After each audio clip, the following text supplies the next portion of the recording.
Rogers, hit him in the face, Sliwa. I'll still take the face. Travis and Sliwa right now. Yeah. I'm waiting.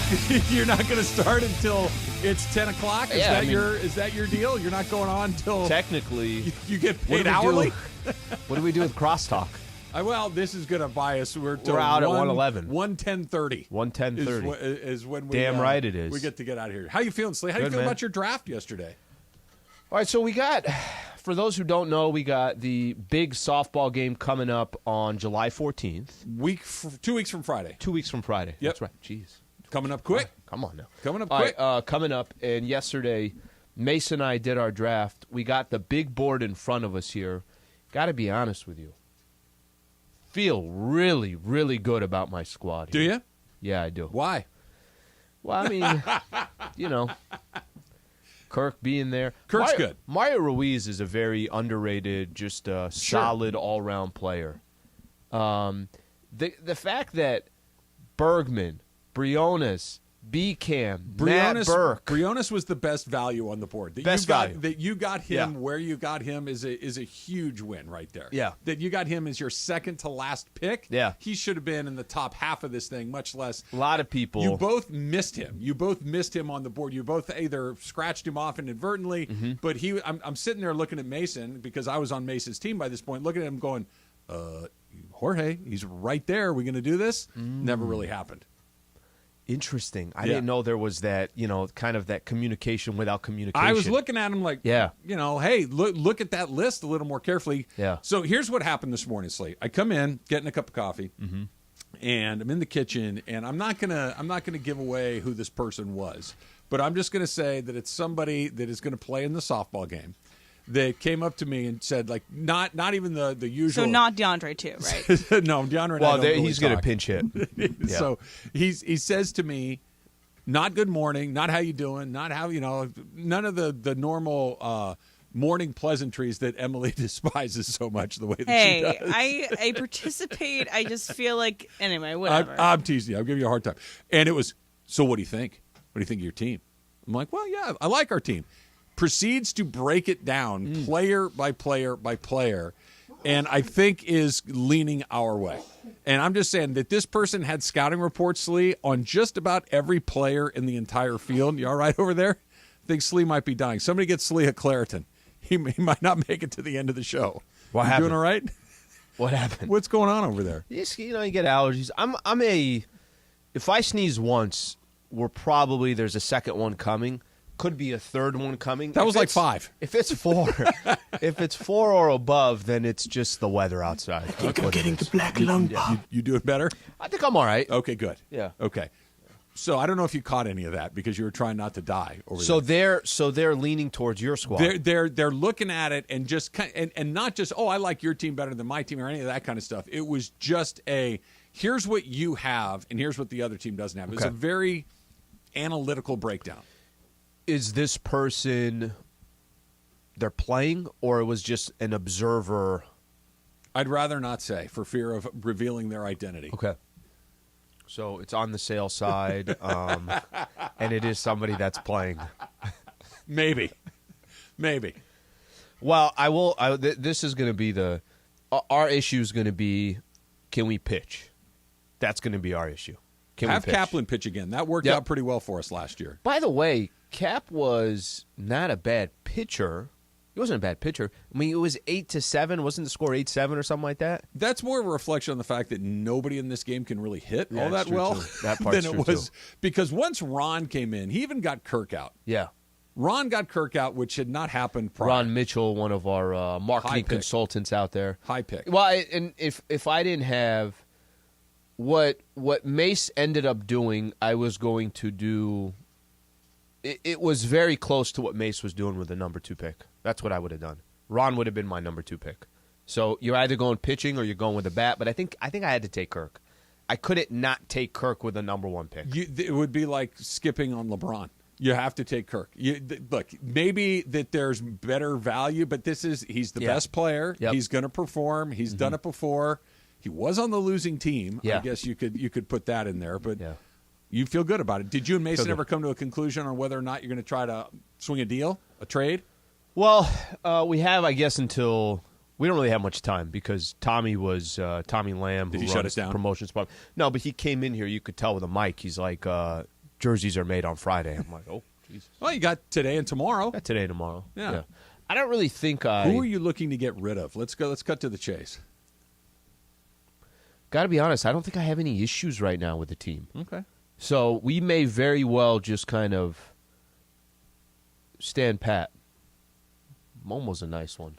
If I had Momo, I would have taken Momo. That she lasted as long as she did is Yeah. a bit of an upset, too. Yeah. You know, she was in the College World Series of softball. That seems to be somewhat relevant. I mean, I don't know a lot about a lot, but...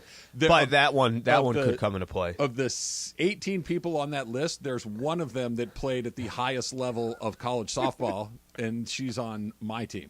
Or on Mace's team. It's true. Just, that part is true. She sees, and keep in mind, I think last year it was a little bit of misleading because she had just had the baby. Oh, yeah, and that's so right. she wasn't really up for playing softball, as you might imagine. Well, she's doing a lot of play-by-play. She's ready to go this year. Yeah. She's going to be the And best she's a player baller. by a mile. Yeah, she's a baller. She played in the World Series. And she played in the World Series of softball. Like if Bryce Harper were available, Yeah. you'd want him on your team. It's the equivalent of us just having a basketball tournament and continuing to not take a former. No, you know what it is? We don't take Kirk in a flag football game. That's what it is. Yes. We don't take Kirk Morrison. Kirk played in the NFL for a while. Kirk went 11th. Key went 14th. Where did Ramona? Ramona went 9th. Yeah, Keyshawn went 9th. He only won the Super Bowl. He was only the number one pick in the draft. All right. So how was your trip out to the Laker facility yesterday? How'd that go? You know what? There was like a brief second there where I'm like, my heart started beating fast. I'm like, oh gosh, season's not starting right now, right? We still have some time here Little before. PTSD, maybe? Yeah, we still have a little bit of time. There's a couple people there. It was like, yeah, man, I can't wait for the season. So I'm like, it just ended. We have time. Just let the off season breathe a little bit. August, I think, is when you're going to get the itch. Yeah. Yeah. Yeah, this is it's still too early for that. It was nice. It was actually really nice being down there. I know the 2 draft picks. I know these are not high draft picks, so there's a little bit. Do you remember this? I know you do. Lakers had the number 2 pick 3 years in a row. Sure. Do you remember what the hell it looked like when Lonzo Ball was being drafted by the Lakers and Magic is saying, "Hey, save a couple of those records That for was me"? a mistake. Of course it was. Turns out that might have been hyperbolic. It was good to be down there. I thought Palinka, and I know we got the whole show to get into it, I think he kind of revealed a little bit what the strategy is going to be for free agency. I thought. You think he was playing poker or you think he was telling the truth? I think he was telling the truth. I do, too. Because it's funny, Trev. It's funny you say it because a lot of times you're right. Whatever you hear them say, it's like, it's not going to be that. You mean like every NFL general manager and head coach before the draft? You mean like that? Right? Literally everyone, yeah. All 32 of them.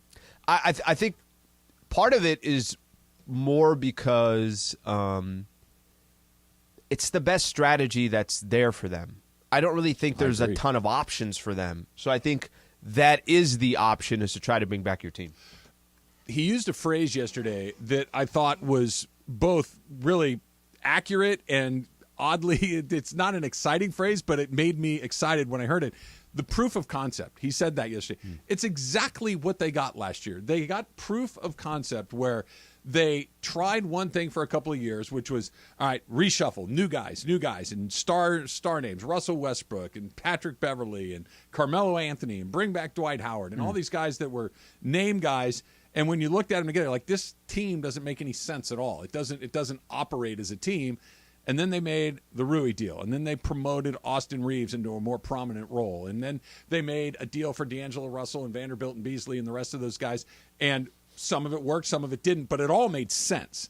And now the proof of concept is there that we are one of the best teams. We are closer than we've been in a while. Anthony Davis was healthier. They did show that they could win games even without LeBron James playing towards the end of that season. The proof is in the pudding. The proof of concept is there, and that they're willing to let it cook a little longer. Not that you're not going to do anything, but that you can just say, let's try a little over here, but generally speaking, we're very pleased with what we have. It filled me with enthusiasm. It filled me with optimism because the plan's in place. They're disciplined in sticking with the plan, and the plan works.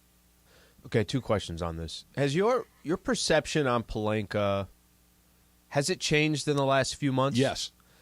It's funny because I was thinking about this yesterday, and I'm saying to myself, I'm like, all right, is this the true Rob Palinka now? That when he first came on, Magic is there. Mm-hmm. Magic leaves, and it still feels like a lot of decisions are being influenced by LeBron James, by Clutch Sports. You go out and get Russell Westbrook, and there's a ton of pressure of figure this out. Well, I can't figure it out. There's nothing I can do this. It's unsolvable. Go watch what we're Right. watching out there. It feels like that trade deadline was the first. This is Rob Palinka's fingerprints all over the roster. It feels like LeBron going into his 21st season. You saw there was a mock draft for next year. Yeah. And the mock draft had Bronny James going Sure. to Atlanta. That's what it was. Yeah. And Bron puts up a post basically like, hey, we're moving the family to Atlanta. Right? Yes, indeed. But I had to have Emily kind of take me through what the post actually meant. I wasn't. And how to post, what it means, that it's on a story versus what it is on She a read thing. it to me, and I'm like, okay, now what does that mean exactly? And I think, well, there's two meanings. Can you write it that could down? mean many things. can you write that down? Emily's going to be like my interpreter. Well, my social media interpreter. fair. Yeah. Well, because there's always debate whether or not, because the way it's read, it could either mean that he's going to be a father and go and see his son play in Atlanta and enjoy seeing the LeBron gang Yeah, I didn't end read up it that there, way. or that he will end up over there. So there are two different you ways. had interpretation number 2. Well, I had interpretation number 2 more because Braun has always said he wants to play Yes, with Bronny. agreed. It's But not a I stretch. gotta, I'm It's letting you not a know stretch. there is some, something else. wiggle room there. Yes. Yeah. But the reason why I bring that up about Palinka is this could be really the first time over the last year. This could be the time of Rob Palinka now with, hey, I get what you want. I understand that you have this feeling and this thought, but I got a couple issues here. You're about to be in your 21st year in the league, and I'm going to be here for a lot longer than you are, so I have to make sure that I'm worrying about the future for the Lakers. And, oh, by the way, I kind of feel like I know what I'm doing. And the roster that he put together at the trade deadline, whether you liked the players or you didn't, it was a team, right? That's been your whole thing. It's Don't just assemble players, assemble a team. With that in mind, we'll get to it later in the show today. It's the question I had for you with the Padres this morning when we were just chatting before the show. I'm like, what the hell is going on with them? And I don't know if that is a team. I don't know if it's expectations, but you're right about Palinka. There's one thing to build a fantasy basketball team. There's another thing to build a basketball team that's going to play together 80-some-odd times a year and hopefully way beyond that. And the pieces have to make sense. And you're right. It feels like, and we could come back and talk about this on the other side as well, that it's not just where he has a vision that he's able to execute. It's that all of the other voices around him have been quieted. That there is, it does feel like for the first time in a while that there is one person that says, this is how we're going to do this. We're going to execute this plan. And for better or worse, that we're going over there. And this is how I think we're going to get there, as opposed to changing course every 10 games, 20 games. Could it also be that based on what he did last trade Sure. deadline, that everybody else is, guys, leave the man alone. Let him do his thing. I think that's a big part of it, too. Plus, we'll talk about Clayton Kershaw, who was great and then decided to scare the crap out of everybody. Plus, we got an Ask Taylor coming up in about a half an hour from right now. It's all straight ahead on Travis Lee, 710 ESPN. AutoZone has the free services you need to help you get back on the road, like their free AutoZone Fix Finder service. The AutoZone Fix Finder service not only identifies the check engine light code, but it also helps identify the most likely cause of the check engine light being on. The information provided by the free AutoZone Fix Finder service is verified by data from over 5.5 million ASE-certified technicians.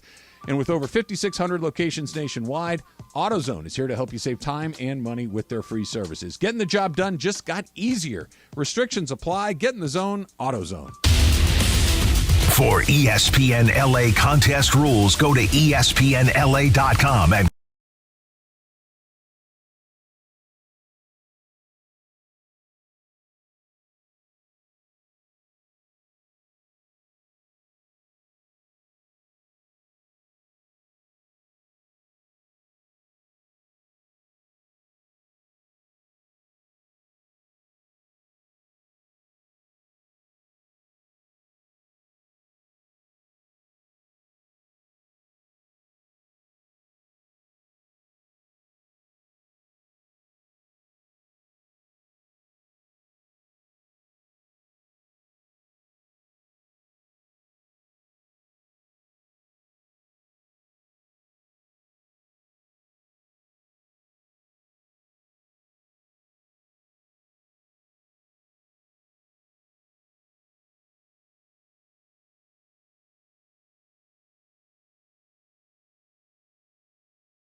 Sliwa on 710 ESPN.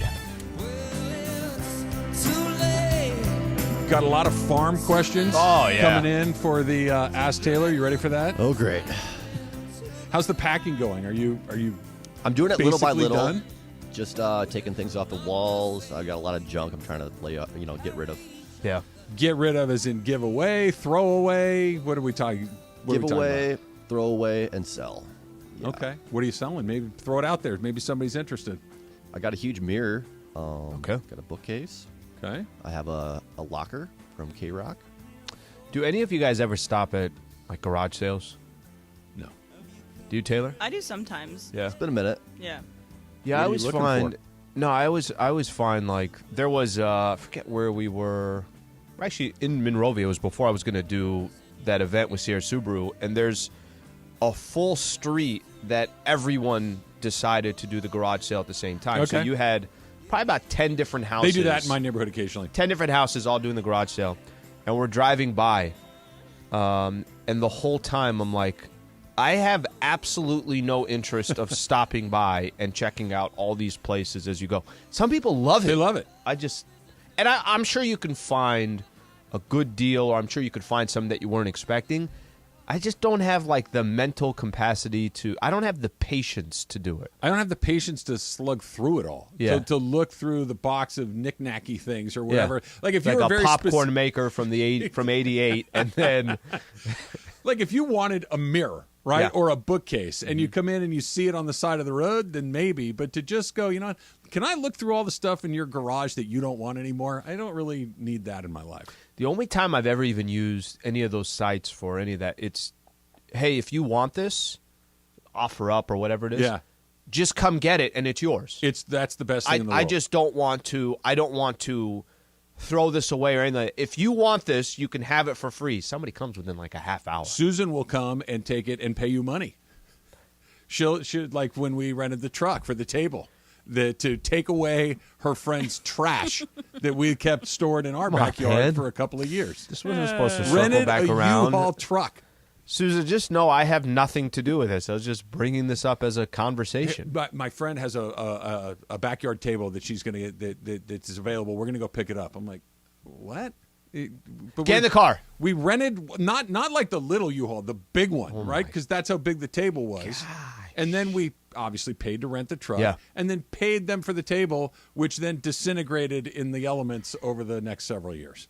That's now, I believe we finally got rid of it all, little by little, throwing it in the trash can over months. Isn't that It's gone. like the equivalent of buying stock in Circuit City? It's about, And then- but you wanted to pay the whatever the top value of the Circuit City stock was, that we'll pay that. And then all the board members knew that the company was going under. It had already gone under. And it's gone. To stretch this analogy a little further, the table was already falling apart. It wasn't like it was like, that's really nice. It just doesn't fit When in. she saw the table, was she disappointed in the table, or was she like, She was no, this thrilled. is exactly what I thought it was She going was to be? going to fix it up. With her her vast experience as a woodworker, she was going to redo the entire That's thing. my favorite. Yeah, that's my favorite. But you don't know how to do that. Oh, I'll figure it out. But you don't know how to do it. You will never do that. Oh, no, it'll work. But you will never do it. I know it will Susan never. came up a couple times at the Mandy's. Yeah. We're out in the back, and we're just having a conversation. The garage came up a couple times. Uh-huh. She was defending her honor when it came to the sombreros, when it came to, what was the reunion? You guys had there was some kind of reunion Our where she 20-year high school reunion. Yes. She and I went to high school together, Yep. and she was in, I don't know, is somebody in charge of that? Probably, right? So she got all the props. I don't know if she went to the school or whatever, but she got a bunch of like old football jerseys and things like that, and pictures from the yearbook, and put them all on poster boards and all this stuff for the event. It was a nice party. Great party. We had a great party. It was great at idea, Santa Anita. 20th anniversary, Great- awesome. Fun time. Growing up in Arcadia, you do the party at Santa Anita. Perfect. I still have all that Still stuff has in my all that garage. stuff in the garage. Still have it.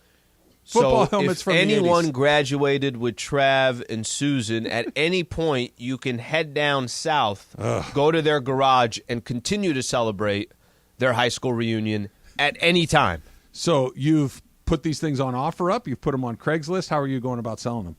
Yeah, OfferUp and Facebook Marketplace. I've already sold like a turntable. I sold a guitar amp. Okay.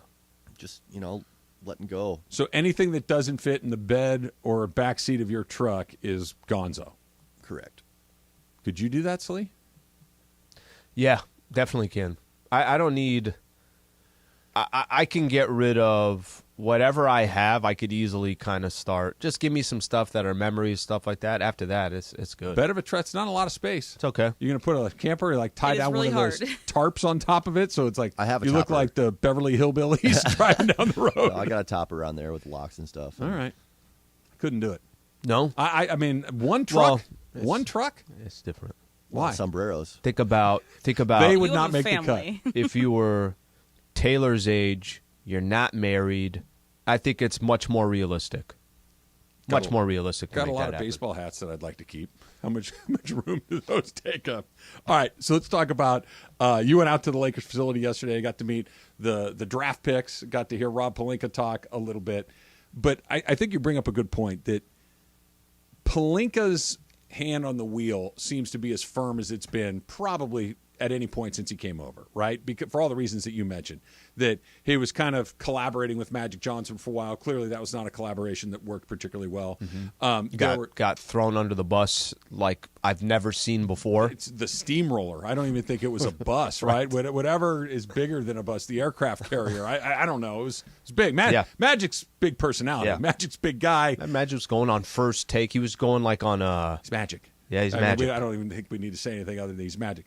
So, and then there was, Phil Jackson's involvement. There was Clutch's involvement. Yeah. There was Braun is on the team. Sure, LeBron's involvement and Anthony Davis's involvement and the Ramby or whoever. There was this perception, whether fair or unfair, that there were many, many people who had an opinion on what should happen, and it seemed by the plan that got implemented that many, many people had a part in it. Right, that it's this design thing that doesn't really work.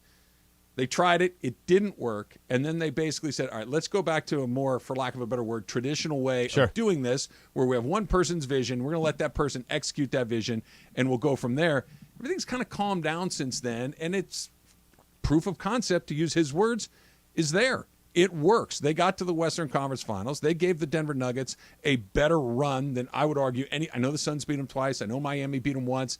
Lakers played in 4 losses, combined 24 points. They're as close as anyone else. The proof of concept is there, and he deserves credit for it. But I think that's the question. The question is, was this a natural progression of you sort of have the keys? Here's the keys to the house. It's yours. But I just want you to know there's 3 other keys out there. We gave a key over here so that person could come in at any time. Mm-hmm. Your mother-in-law has a key as well. Like there's multiple people that has access to the house. You have a key. This is technically, go look at the title. The title says it's under your name, but it's under a trust, and all these other people could come into this house as well. Was it a natural progression for Palinka to take over based on what he did over the last 1 year? Jeff, think about how much pressure a year ago was on the Lakers to go trade Russell Westbrook. You know what every other team in the NBA knew? That the Lakers were desperate to trade Russell Westbrook, and they were trying to get 2 picks or this or whatever. He waited. He was patient. You know what very rarely happens? What very rarely happens is Laker fans compliment the front office. That does not happen often. At least from my experience, the fact that the Lakers got to the Western Conference Finals, the fact that in post-game shows or reading comments or tweets, whatever, that there were a lot of Laker fans saying, hey, listen, I know we're a franchise that only hangs banners. I know it's championship number 18. I really enjoyed last year. Mm-hmm. That doesn't happen often. Mm-hmm. So I think with the Palinka piece of it, maybe whether something has changed or Rob has basically just said, I'm going to do my thing, whether you guys like it or not, and he's had some success doing it. You bring up a really good point. And 2 things. That Number never one, happens. I want to hear from Laker fans about what Al just said, because there does seem to be some optimism, not even optimism, some enthusiasm about the track that they're on, and the fact that there isn't this, what the hell is he doing over there? Why did they do one thing that doesn't make any sense with the other thing? Your analogy about the keys is good. It's almost like you had a car with multiple steering wheels, right? That you just went, I want to go over here. And so the one person that has a steering wheel turns left. It's like, no, we want to be to the right. So you jerk it back to the right. It was all over the place. But I think that the point that you made that I really like, he showed his strength, oddly, in doing nothing. The easy thing would have been, all right, get Russell Westbrook out of here. Take the remaining 2 first-round draft picks that we have. Get those out. Let's go get Buddy Hield or let's go get Miles Turner, whatever the deal was at the time, and just get Russell Westbrook out of here. Everybody knows I'm selling. Let's just do it. Moving there, easy and obvious. By doing nothing for 6 months, maybe longer. It's a long time of being the president of the Los Angeles Lakers. And it's not working. Mm-hmm. The team's bad. The team's losing. The team just doesn't have any sort of identity at all. It's not like it's still like, yeah, you got to do it, you got to do it, you got to do it. And he eventually did do it, but he did it on his terms. He did it at a price that was far more palatable than what he would have done earlier. Yeah. It gave him like a little swag. It gave him a little cachet to be able to say, no, I do know what I'm doing. I won that hand of cards. I waited longer than everyone thought I would, and I got a pretty good return on it. And now everybody's, all right, let him play the next hand. It's just he's in a much more stable, secure place. Not as far as losing his job, maybe as far as losing his job, but just as far as earning the trust of Laker fans. I think 2 things, too. I think there's some people that would make the argument you should have made that trade much earlier. You would have gave the team an opportunity. Maybe it wasn't available. I agree with you. I don't disagree with you on that. I think that it's so easy to say who has leverage, and I think earlier on other teams had leverage. The other part of that, with all that being said, I don't think they have enough talent to come out of the Western Conference. No. So they can. Isn't it kind of similar, right? Like, look, I'm not going to do anything hasty. I'm not going to do anything overly bold just to satisfy fans or hey, I got to do something, man. We're not as good as them. I got to do. That's what the Russell Westbrook thing felt like. I got to do something. Look at what Brooklyn did. I got to do. And it was a disaster. Now we got to get better. I'm not saying that the guys we have right now are good enough to win a title, but we need to get better within the structure of what we already have. That's a very different game plan. But what even moves could they make to guarantee they get out of the Western Conference? There's really nothing right that now, feels like out there that would do that. It's a great question, Em. And Slee, tell me what you think about this. What she's asking about and what they would have done a year ago, for instance, or 2 years ago, they would have been all in on Kyrie. They would have been moving heaven and earth to try to get Kyrie Irving. But it puts you in like cap hell with this new apron I understand, thing. but that's one of those moves that, okay, who's the biggest name in free agency? It's Kyrie Irving. Is he out of his mind sometimes? Yes. Does he not play sometimes? Yes. Could it blow up in your face? Almost certainly yes. Do it anyway. They're not doing that. It's much more deliberate and thoughtful than it has been previously. So I think the strategy of, because I don't think anything's going to happen in the offseason. It's going to be crazy. I think it's going to look a lot like it did when the year ended. And I'm going to say this again. If they have the same roster by the time next trade deadline is over, I don't think they're coming out of the Western Conference. I don't think there's enough talent. However, I think it is smart to, if you do come back with the same team, that you can make adjustments before the next trade deadline to make some moves. You said something, and I'm going to read one of his quotes from yesterday. Hey, what is Team X or Team Y doing? And more focus on how can we optimize us? Yep. As in, I can't worry about what every other team in the Western Conference has done. I can't worry about Bradley Beal. I can't worry about Marcus Smart going to the Memphis Grizzlies. I got to just worry about us. Looks like that's what they're going to do. And it's worked. And focusing on us has given them a better look at this than they've had in a couple of years. Yeah. And which is not a long time in the grand scheme of things, unless we're talking about the Lakers. Well, and then it's different. The only thing I say to that is some of the frustration was you've never given anything a chance to marinate. Every time that you've had a team, you've kind of completely revamp the roster. What do you think, Laker fans, about how they've sat pretty quiet through this point of free agency? Free agency officially starts on Friday, but with what you've seen and what you know, what do you think of where they are? 877-710-ESPN. Plus, how worried about Clayton Kershaw saying that he was seriously fatigued last night. That's coming up next. It's Travis Slee, 710 ESPN. Have you gotten yourself out to Rotolo Chevrolet yet? If you're looking for that new Silverado, if you're looking for any sort of Chevy car or truck, no better place to go than Rotolo Chevrolet, right there in Fontana, off the 210 freeway, Sierra Avenue exit. You can't miss it. It's right there. It's a couple of rights, and it is a sea of Silverados. Every color, make, and model that you can think of. they got them right there. They're going to get the price exactly the way that you want it. And, of course, we're talking about customer service that you can only find at Rotolo Chevrolet. All the way at the top. Mike Capozio, you see him on TV every night. He's doing his dances. But what he's also doing is making sure that you have the best customer service experience of your life. From him to Eddie to Armando to Frank to Jabari to Owen to all the guys that I've met out at Rotolo Chevrolet, they're committed to the same thing, making sure that you have the best experience of your life. That's how you win Dealer of the Year 13 years in a row, and that's what Rotolo Chevrolet has done. Come see what all the fun is all about at Rotolo Chevrolet. And if you can't do it, go online. It's up front. It's courteous. It's transparent. It's all right there at RotoloChevy.com. That's ROTOLO, RotoloChevy.com, and tell them that Travis sent you.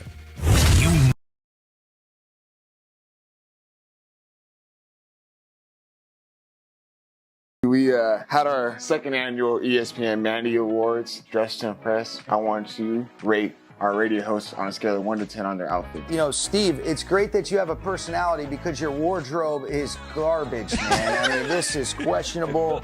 But, you know, you actually pull it off. I give you a 6 just for the courage to wear this. Congratulations, my man. Hey. Would you happen to wear that outfit yourself? 0% chance. I like this. You know, the jacket is subtle. You got to look close to appreciate the intricacies. The shoes are swaggy, maybe just not for you, John Ireland. What do you mean, not for you? That was it? Yeah, just not for you, John. Jorge, you know, this is swaggy. The jacket says, I'm the man. I'm not afraid to take some risks. But the shoes show that I got some swag, you know, and I can be able to kind of dress it up or dress it down. Jorge, I commend you on this one right here. There you go. Sounds like Jorge's the winner. He's actually a Niners fan. Yeah, this is trash. Were some ballsy outfits you guys had on right there. I mean, I saw some risk taking that you guys had on, and I'll tell you, I don't know if I have the courage to throw some of those outfits on that I saw from you guys. So touche for that. I rep my team, coach. Wear that red and stuff. Yeah. So hey, you don't talk to me. All right, you got stay it. away. exactly. Yeah, exactly is right.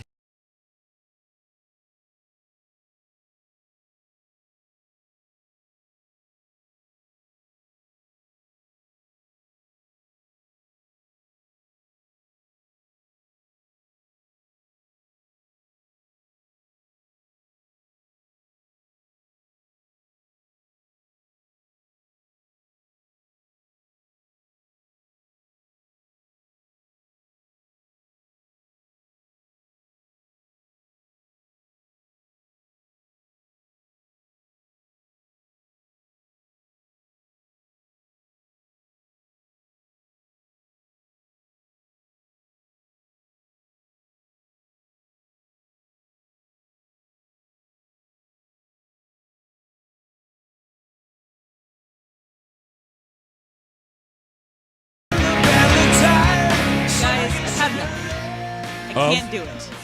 So I have been looking at this all show and all yesterday, and I can't stand it, okay?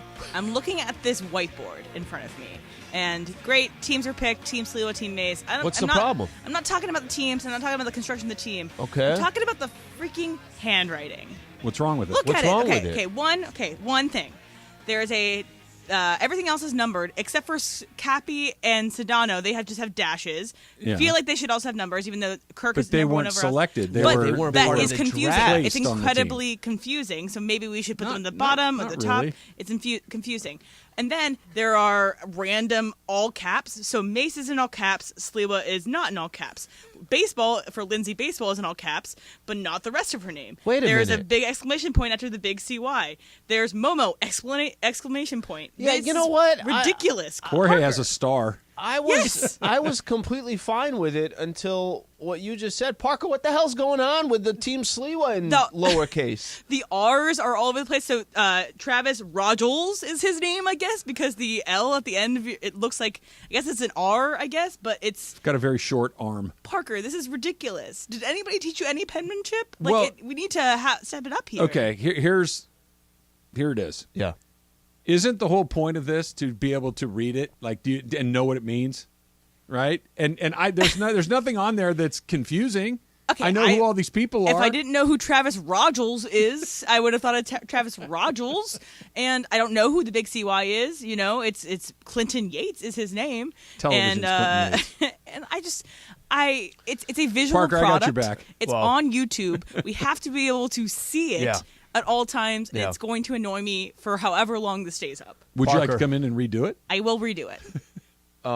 Parker, I had your back, but the whole lowercase Sliwa thing threw me off. I didn't notice that. And Greg Belgman.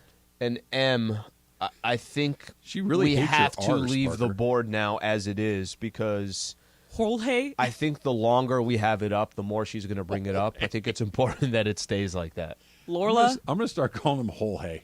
That's a pretty good name. And you What up, clearly don't know Jorge? how to spell Kamenetsky because it's just B-Cam Does and anybody- A-Cam. A-Cam and to be B-Cam fair- is necessary. Yeah, I think that's fine. And we all know who it is. Come on, Parker. We gotta set this up here. It's gonna be on display for a long time. It's gonna be on YouTube for a long time. We gotta make sure that it's properly done. You want to redo it, Slee? No. I'm good. No. That you want it to look like that? That's not I would gonna just start taking guys on my team. Just start Just changing rewriting it the up. board. composite team. Yeah. Sorry, I Team's just need to get that out of my system because I'm looking straight at it all day. There's somebody in the building that knows more about softball than anybody else that really likes Team Mace. Just throwing it out there. Okay. Now, I'm Seems to assuming have a it's a vision. marketing consultant on that I'm side. not giving any more details other than somebody that I spoke with this morning was very bullish on Team Mace. We'll take our chances. I like that. Were you guys going to work the count? No, I was actually telling Greg yesterday. I was like, Berg, we can't allow walks. He's like, yeah, but it kind of speeds up the game. But no, it doesn't speed up the game. Then you get a runner on that didn't do anything to get on. But I mean, we have Lindsay Baseball, we have Travis Rogers, a former college athlete on our team. Oh, no, the guy's got a good team. The big CY. It's a really good it's team. a pretty. I feel like I need to say it again since we're glossing over it. Ramona Shelburne played in the College played, World Series. Yeah, she played. She did. I feel like that's a relevant piece of information It is when very it comes relevant. to playing a softball game. That somebody said, who's the best team in the country? Stanford. Who is on that team? Ramona Shelburne. Did she play? Yes. Is this the equivalent She wasn't the team manager. She was on the team Is playing. this the equivalent of like Les Snead being on a fantasy football team and that he actually is a general manager? That he might might do a pretty good job of selecting a team? Similar. All right, so watching the Dodgers last night, they beat the Rocks 5-0 or 5. It was 5-1. I don't know if they won the game. And we'll get into the fact that Phil Bickford had to get Evan Phillips in with a 5-run lead in the last inning. We'll come to that in a second. Yeah. Clayton Kershaw got into the 6th inning before he gave up a hit. He was fantastic. Now, it wasn't like wiping guys out like sometimes it is with him. He only had a couple of strikeouts. He had one walk, but he pitched 6 innings. In Colorado. In Colorado, and only gave up one hit and gave up no runs, and he was great. He basically took himself out of the game at that point. His pitch count was very, very low, but this is what he had to say afterwards of why he didn't go back out there for the 7th inning. Yeah, there's just didn't feel great overall. That last inning kind of got to me. Obviously not a lot of pitches. Definitely should have gone deeper in the game. So feel bad about making the bullpen cover 3, but just needed to come out right there. And okay, so he said he needed to come out right there. When I watch the games, I have my phone next to me, and I jot myself little notes so I remember to talk about things the next day. And as he was Like what to grab at Albertsons. that Yeah. too. Peanut butter was on the list yesterday. Okay, I got it. 3 different kinds. This is a true story. Yeah. We got the Not surprised at all. Go ahead. Look how excited. Jif was on sale. Okay. So I'm not a Jif guy, but it's the organic Jif. Susan likes that. So I'm like, let's give And it a it's on shot. sale. If it And wasn't on sale, you grabbing it? Not a chance. What are you saving? $1, maybe $2? it's like $2. Okay. It's like, we'll give it a shot, Yeah. right? And then we just got the normal organic, the crunchy and the smooth, because that's what she likes. And Yeah. I'm fine. Got to do a little stirring, which I don't love, but tried 3 of those. Anyway, peanut butter aside. A lot of peanut butter. So wait, 3. So you got 2. Yeah, that's a 2 lot. smooth and 1 creamy. 2 smooth, 1 crunchy. So, yeah, that's what I meant. Yeah. Yeah. That's a lot of peanut It's a butter. lot of peanut butter. We got 5 people in the house. That's That's different. true. I That's guess different. you guys probably That's eat more different. peanut butter than I ever. We've did. got 5 people in the house, and 4 of us go through How it pretty long? quick. How long will that last? A couple weeks.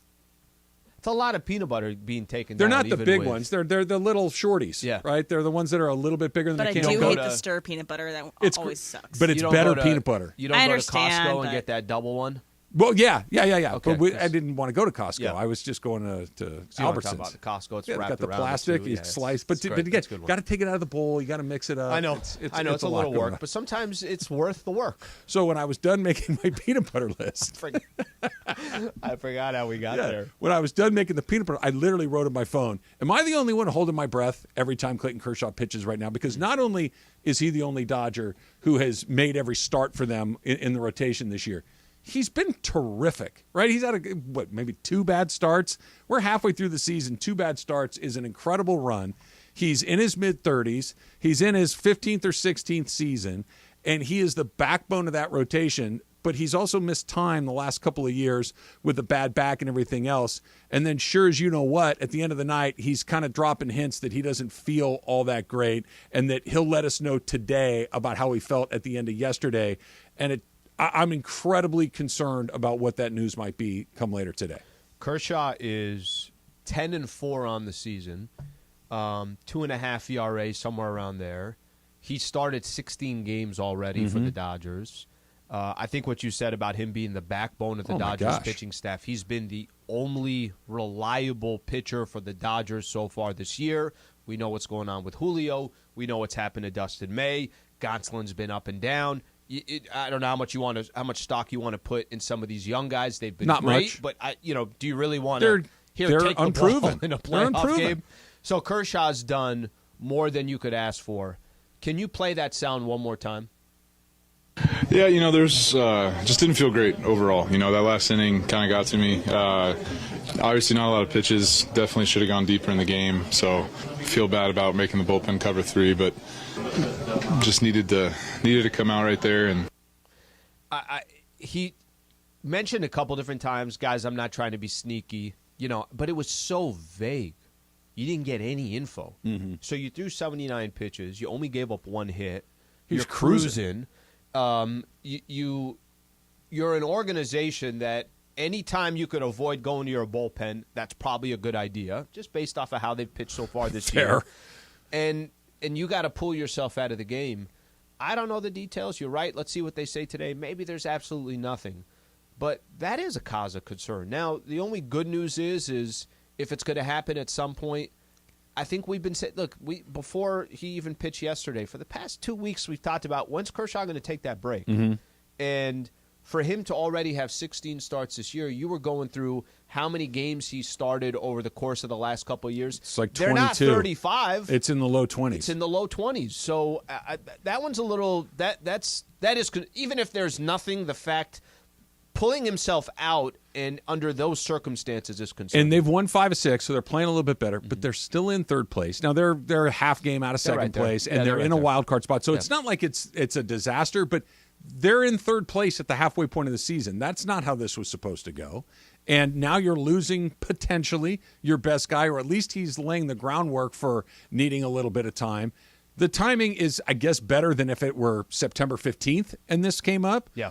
But it's not like you got a 10-game lead in the division and you can put your feet up and cruise for a couple of weeks. They got to hustle. It's not, but at the same time, I think if you said, hey, you're in 3rd place, but here's the scenario. It's not the Padres that are in 1st with a 7-game lead or something like that. It's the Diamondbacks. You feel like at some point they're going to come back to They beat Tampa earth. last night. I'm getting tired of them winning games. I don't like it. They're playing good baseball. Unfortunately, that's super true. young too. They are. They're really good, and the Dodgers are pretty good. And the Giants might be big. It's much closer than I thought anybody thought it would be. The Padres are. Can I curse on here? Do we have any approval to curse? Go ahead. You have my green light. They're a bunch of. If you could play that for 10 seconds, then I'll get out everything that I want to get out. We'll get a thesaurus so you can keep your job. We're gonna get to that as well, but soon to be former producer Taylor. Ask Taylor coming up next. It's Travis Lee, 710 ESPN. Hey, if you get hurt in an accident, you need to know what to do next, and what you need to do is call Sweet James. The accident attorneys at Sweet James are waiting for that call. They've been awarded best attorneys in America in personal injury. It's what they do. It's all they do. They put their own time, energy, and resources into strengthening your case so you get what you're entitled to, which is making sure that your car is fixed, which is making sure that you get the medical care that you require, and, of course, the settlement. So what are we talking about with the settlement? Well, Sweet James has been doing this nearly 20 years, and in that time, he's collected over $1 billion in settlements. Think about that, over $1 billion. So do not take on the insurance companies by yourself. Put an expert on it, somebody that used to work for the insurance companies, knows the ins and outs, and he's going to make sure that you get what you're entitled to. Do what I've done and call Sweet James. 1-800-9-MILLION. That's 1-800-9-MILLION. 1-800-900-0000 and sweetjames.com. The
.47 in the morning. And, as I do this live, a live throw, as we talk about, you would think that for a special occasion of one of our great teammates, a huge part of this show, who's moving back, taking the next chapter in his life to manage the South Fork Ranch in Iowa, that Alan Sliwa would make sure he is here for this live throw versus getting coffee or whatever it is that you think is more important than this. I mean, Taylor isn't even here for the start of the show, so oh, really? was He's checked out. He's gone. We've lost him. It's like senior year, senioritis. Senioritis, exactly. The promo started at 9:58, or the open. Coming back. The open started. We call it an open. So the open, once that started, now I'm using like 30 seconds here and there. Also, don't worry, guys. I got it. I was ran a board before. I was going to say, I said to you, I'm like, hey, you need to pot up our mics and turn us on. Yeah, but that doesn't work if we're not in automation. If we're not out of automation. She got us on. We weren't in automation now. Oh, beautiful. Yeah. She got us on. Because that happened once in the old days. Remember we were doing a show and we weren't actually on the air? I don't. It benefited the listeners at that moment. Anyway. Done that with the but your back must be feeling pretty better because you got from that chair to that chair fast. Yeah, you were she moving. didn't even go around. She went quick. over the table. Guys, this is about Taylor. And at this time on Wednesdays, we do a celebrity edition of Ask Slee. Keep talking, guys. I don't care. And today, it is for our departing teammate, the one and only Taylor Smith. It is time for Ask Taylor. Presented by our friends at Harrah's Resort SoCal. They're great. Let's do it. We love them. Go to Funner, California. HarrisSoCal.com. Okay, I didn't have it in front of me. No, I know. I have They are great. It's on Travis's screen. Yeah, they're great. Take it away for Ask Taylor. Thank you, Chris. All right, let's start right here. Taylor Cap from Whittier writes, what are the best things you're going to miss about L.A., and what are the things you miss about the farm? Hashtag Ask Taylor. Okay, the things I'll miss about LA for sure is the live music scene here is, I mean, it can't be beat. You have the Troubadour, you have the Greek Theater, the Palladium, Fonda, the Ford. There are so many iconic venues here. Hollywood and Bowl. Everybody's coming through. Every live act that you could possibly want to see will be coming to LA. What do I miss about the farm? I would say being able to see the stars and very clear. And I don't know. There's nothing like it. Just going home at night and seeing the Big Dipper or the moon just as clear as day. Will you still perform at the farm? Like, will you still do events around the farm area? Yeah, I have a show on the 14th actually. Oh, beautiful. Yeah. Where's the show? It is in Eagle Grove, and it's a class reunion. The class of '98. How big is Eagle Grove? About 3,000 people. Oh wow. So huge. basically, LA Live. It's the size of Arcadia High School. Can you imagine if you lived in a city with 3,000 people? They would all know that what you partake in, like at restaurants and stuff. They're like, "Oh, did Travis come visit you? Because he took us down that night." We're out. Trav came through last We night. stopped doing the free breadsticks. All right, this is from Chrissy. Chrissy writes, during the entire drive back to Iowa, would you rather sit in silence like Trav or have to call a company like your bank or credit card and be on hold and have to listen to their music the whole time? Oh, there's nothing worse than that hold music. I got to go with the silence. I mean, I can at least hum to myself, right? Or sing to myself. Sure. Yeah. But you got to call that bank or something at some point. Might as well just crank it out in kind of this the perfect time. 48-hour drive. Driving through the Rockies. Yeah. You know the worst is he's on hold for an hour and then goes through a part where his phone cuts off. Yeah. Start Through a over. tunnel. Start over. Ugh. All right, here's Mailman Motts. I think it's Motts. No, it's Mailman Matt. If you say so. I said So, I the announced applesauce, I Mott's? gave him a shout out at the Mandy Awards. He's my guy, Mailman Matt. How much do you want for the K-Rock locker, and will it fit in a Ford Focus hatchback? It's not going to fit in a Focus. I can deliver it, but $150. All right, Yeah. Matt. Wow, he's got a price already.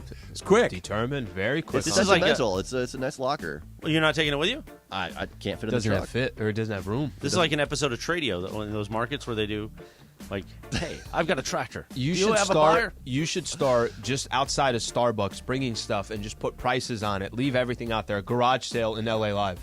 Could you fit your entire life into the bed of a pickup truck? Because that's what he's doing. Maybe 5 of his suits. I mean, I've been here one night and it's a big suitcase. So, I mean, I guess if I had to, yeah. Golf clubs and like just clothes, sure. I took everything in a Kia Optima, and it didn't work You didn't. out. I thought you had a little U-Haul that you were No, dragging that along. was just that. It's just a Kia Optima. Anthony Gaeta says, in what film, TV show is the most accurate depiction of farm life, and what shows farm life that is total BS? Hashtag Ask Taylor. I don't know about the BS one, but I would say the most accurate depiction of living in Iowa would maybe be Bridges of Madison County with Clint Eastwood. Oh. That's I'm unfamiliar. I haven't seen it. Tell Really? me what it is. It's based Good? it's I based haven't in Iowa. It's about a photographer that goes through Iowa and takes pictures of bridges, and he meets an Iowan lady, and they have I don't know, An affair? an affair. Yeah, she's married, but Is the Iowa caucus next to where you're at? Because I will come visit you for the can- Iowa caucus. So you caucus from any point where so you can just go to the high school. Or But the where local- where do the nominees go for the Iowa caucus? They usually go to the Iowa State Fair, Mm-hmm. and they have like they'll put like a kernel of corn in for your vote. Right. Is that Yeah. close to you? The Iowa State Fair is in Des Moines. It's an hour and a half south. Can I fly right into Des Moines? You can. Will you come meet me? I'll pick you up We'll go to the Iowa State Fair, if my Wi-Fi is working. and then we'll caucus. Have some corn dogs. Crypto Ray. And then we'll caucus. Well, That's great. I don't even know what that means. A caucus is a vote. Caucus. I know, but why? Oh, I thought Mr. Smarty Pants here Go that and knows move everything. as What a I'm group? asking. This is how you learn First things, in Chris. the You ask nation. questions. Iowa caucus Not is anymore. No, it's New usually Hampshire? It's New Hampshire. It's New Hampshire. But the Iowa caucus is the most important because you got to go there and say, "We love corn," and then And everyone goes, ethanol. "Yeah!" Take the pledge. You got to You got to take the pledge. You have to take the ethanol pledge. Okay, you made up for it by pulling that. That was good. But Trav, you're a political Made up for science what? major, right? From Santa Barbara. I know what a primary He's is. an hot dog appetizer major. Okay? I know all of these things. You don't but know what a caucus is? No, I know that you all get together, and if you don't get enough, they slide them over to that guy. Yeah, but so you have to go meet in gyms, and you get separated. So you're saying, Seems "Oh, you want to complicated. vote for X or Y," and you go to X or Y. Don't you remember what's his name that we all played on sports radio 20 years ago? I'm going to Iowa. Howard Dean? Howard Dean. Howard. Yeah. Oh, yeah. Iowa was mentioned.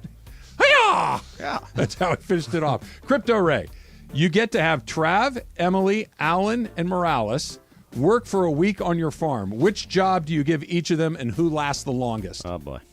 Oh goodness. Okay. I think Morales could be the rooster that wakes everybody up in the morning. I'm not even going to make the joke, so don't look at me like. No, it's good. Don't look at me. Get everybody up. Let's get the day started. Emily I think she has a passion for animals. Her mom's a veterinarian, right? So I think she could tend to the animals. Trav, we'll put you in the combine. You know, it's light work. You can just kind of run the 40. sit there and drive. Gosh, and, cool. I'm left to talk radio. Building something okay. And Slee, my back's already broken. What are we gonna do with you? We're gonna. Oh, he could sell your goods. He could be your salesman. I think that's perfect. Yeah, I think I got it. Does driving the combine Guys, I sold sound as 300 relaxing as I acres think it of is? farm. Just kind of sit there and cruise? Yeah, you just got to make sure. Sweet, we don't have that much don't- cattle. We'll just come on. Trav, half the farm is sold. We Make got sure you to don't work hit with any this rocks app. in the field, much Trav. tighter group. All right, you know this is a big moment Okay. because we have not had this person on the phone in quite some time. They're coming in with an Ask Taylor. It's Francis in Glendale. Hashtag. I thought Ask it was. Taylor. I thought it was Manuel. Yeah, no, I thought it was Alan. I thought it was gonna be. I thought it was Alan Sliwa's Murphy bed. Oh yeah.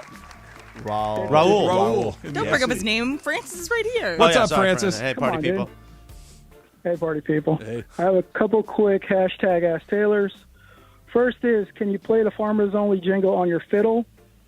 And my second one is, have you ever made eye contact with Morales while he's doing the pony dance? Yeah, I've made eye contact with Morales on many occasions. Can we see? But I don't know about the pony. Can you put? I think I purposely look away. Can you put genuine on real quick? Put genuine just so we on. could see. Is this our last moment on video It's together? for Taylor. It's for Taylor. It's for Taylor. It's not for anybody else. For the table. Lock in. Lock in. Give him a second. Give him a second. Okay. He's breaking eye contact. You don't have to hold that. I mean, Staring that was deeply in the eyes. I did it. I looked at him. What was the first question, Francis? I'm sorry, Taylor. He dropped anyway. I don't remember. Emily, do you remember the first part of it? Oh, fiddle. The Farmers Only fiddle. I don't know the Farmers Only jingle. I mean, I haven't Emily, really. we're gonna have. We'll It's like find it. farmersonly.com. farmersonly.com. I haven't joined yet. I swear to you, I thought that was a Saturday Night Live sketch for the first 6 months I saw it on TV. If we were there out has all- to be a punchline. Farmers need loving too. If we were out all day on the farm, right, working like men, and then we went to a local establishment, like what's the big beer that people drink, or what do they drink? Bush Light. Bush Light? Yeah. Oh, I've never had a Bush Light. Is it good? Watery. Okay. It's a very light lager, an or if you want a extremely light light lager. Templeton Rye is You also. could drink Ooh, a that's lot good of whiskey. but Yeah. Templeton Rye. That's good whiskey. Yeah, Slee will be like, Okay, here it is. I'm in. You don't have to be lonely At at farmersonly.com. Okay. Yeah, I got that. I got that in the fiddle. You're gonna have to bring the fiddle in on one of your last remaining days. We're gonna have a little For concert in sure. here. And if anybody wants to hear me live, I'm also playing at Hudson House tomorrow in Redondo Beach, starting at 7:30, going until 10, and then I have a show on the 8th in Hermosa at Waterman's. We'll be there tomorrow. I Yeah, will my be there friends on my plan is to be there on the 8th at the one in Hermosa. But Al yeah, and I'm I playing will with be my there. friends from Delta Swells and Country Cartel, and it's going to be full band and a lot of fun. So come through. Can't wait. I can't be around the cartels. Good job, Taylor. Astley is brought to you by Harris Resort SoCal. Again, a funner state of mind with a grown-up getaway to Harris Resort SoCal. From dining to unwinding, you'll find fun around every corner. Learn more at harrissocal.com. That's harrissocal.com. All right, just how worried should we all be about what Clayton Kershaw said after nearly throwing a no-hitter? That's next. It's Travis Lee, 710 ESPN. Hey, don't forget, we got an incredibly cool thing going on with Rotolo Chevrolet and Capozio Buick GMC. We are teaming up to recognize 10 high school juniors and seniors who have excelled not only in the classroom but also in the community. So if you have a son or daughter, a niece or a nephew, a grandson or granddaughter, if you know a kid who's doing well in school and helping out in the community, you're going to want to go to espnla.com and nominate your child or student. And then 10 All-Star students will receive $250 in cash and a VIP experience at our 710 ESPN All-Star Friday event on July 14th at the West Covina Sportsplex. So if you have somebody that deserves a little recognition and a little cash in their pocket, go to espnla.com to nominate them and do it right now. Do it today. Special thanks to Rotolo Chevrolet and Capozio Buick GMC for giving back to our community. We all Shohei Ohtani to the Dodgers, dream or likely? I hope he comes soon. You know, he's the Babe Ruth of our day, right? The pitching and the hitting together. Some people think that the Dodgers didn't make a lot of moves in the offseason because they were saving budget for possibly trying to take a shot at Ohtani. I think one of the things that people don't understand about the organization is they're involved in every negotiation. Just because you don't cross the finish line with somebody and sign them doesn't mean you didn't make offers or weren't out there looking to get the guys. They're making an evaluation between the length of the contract, how much it's going to cost, how it fits their roster, how does it fit their roster this year, and how does it fit their roster for the next 10 years. I think Shohei's abilities and his contract will possibly fit the Dodgers. Yeah. So we'll see. I think they'll make a good run at it.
710 Los Angeles. KRDC AM 1110 Pasadena, Los Angeles. 710 ESPN. A Good Karma Brands radio station. It's not that 10 minutes. It's in the other direction. Don't put me in a weird spot out. That's good living. Well, you're coming. I'm gonna continue to twist you. 10 minutes away. We'll see. We'll see. Why were you guys so against the crunchy peanut butter? I wasn't. I wasn't against crunchy peanut butter. I'm against the stirring peanut butter. It's sometimes I don't there get are crunchy peanut things- butter, but I eat it. There are things in life that take a little bit more time. Okay, but then it's soupy when it comes out. It's not as good. You got to okay. You got to do. There's a science to this whole thing. There absolutely is. And first of all, I call a handyman to work on just to get it right. The natural peanut butter is better. It just tastes better, right? It's Mhm. not as sweet. It's a much better product in my opinion.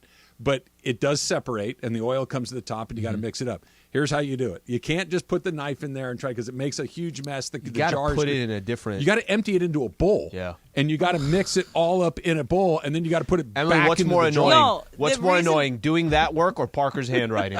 Both are pretty annoying, but the whole thing is like I'm making peanut butter Yeah. because I don't want to cook. I don't want to do things. I just don't want have to to go. do it once, Nope. I just want knife in, peanut butter on my PB&J, and then knife in the dishwasher. It's one time. That's all I want. You don't have to stir. You don't have to de-bowl it every time. But I It's have one to time. de-bowl it once, and it's too much. Can I tell you what it's the equivalent of? If we're going to talk, do a little pizza chat here. It's the equivalent of taking that pizza that was in the refrigerator, putting it on the stove, and yes, it's technique. going to take a second, but damn, does it taste better? I'm telling you, if there were only one reason to buy an air fryer, you just described it. Or air pizza fryer. in the Yeah, air fryer, air reheated. fryer. That's it's good. like new pizza Yeah. almost. Yeah, that's the only thing I kind of took away take when it out of the bowl. everyone was against the crunchy. I love crunchy peanut butter. I'm not against it. I just prefer. My girl doesn't want it. She's like, is this? And it jacks up the bread, and it's all right. Because also, if I wanted jacks up the bread, as in you try spreading that on there, you're kind of There's like a little peanut shrapnel. It'll tear it up. Yes. Taking- But also, taking if I over. wanted chunks of peanuts in it, I Yeah. would put peanuts in my peanut butter thing. Like I just get peanuts. I don't need the crunchiness. I'll eat it if it's there. It's not my favorite thing. You mean It's like not my you go-to. Crack a shell and just put a peanut on But the you bread. can get unshelled I peanuts. literally had it for dinner last night. Yeah. That was one of those. I don't want to cook. I don't really want to go to the trouble. But of you do want to going out. de-bowl and all It was. that stuff. I did go with the non-stirred one last night. I went straight into the Jif, which it's fine. It's whatever. Did you guys ever buy the one that Is has? it that different of a taste though? Yes. To me, it's sweet. Sure. There is a difference. It's sweet, like the I agree. Skippy, the Jif, the ones. 100%. It's much But much it's sweeter. peanut butter and jelly. It's not like it's because like it's just all added sugar. I'm Right. assuming. Yeah. Okay. it's Have you not guys like ever? the height of like taste buds. It's peanut butter and jelly. But it's better. There's difference between there's better jelly than others, right? There's the gloopy stuff, and then there's the fresh made jam. That's a much better product. Well, I mean, listen, we Sure. could do a podcast on this. Sure. I mean, I know Go we're off, guys. taking up time, but I can go till 12:30 talking about this. Sure. What else you got? Remember yesterday where we avoided Ohtani for an hour and a half? Yeah, he had a day. Yeah, he was all right. The conversation we had yesterday was: is he the most stop and see stop whatever you're doing and watch what happens next guy in not just baseball, in all sports? And we landed on it's either him or Mahomes, right? Those are the two. I think Messi was part of the chat too. Yeah, but by the way, I will say this: if Messi's a part of the conversation, that's also a very difficult one to say. I got a chance to watch Messi play soccer. That's very high on a lot of people's lists. I totally get it. It just doesn't hit me like that because I'm not a soccer, but I get it. Like intellectually, I understand it. Ohtani went out last night and hit 2 home runs and struck out 10 guys in 6 innings and change. So his response to, you think Patrick, watch this.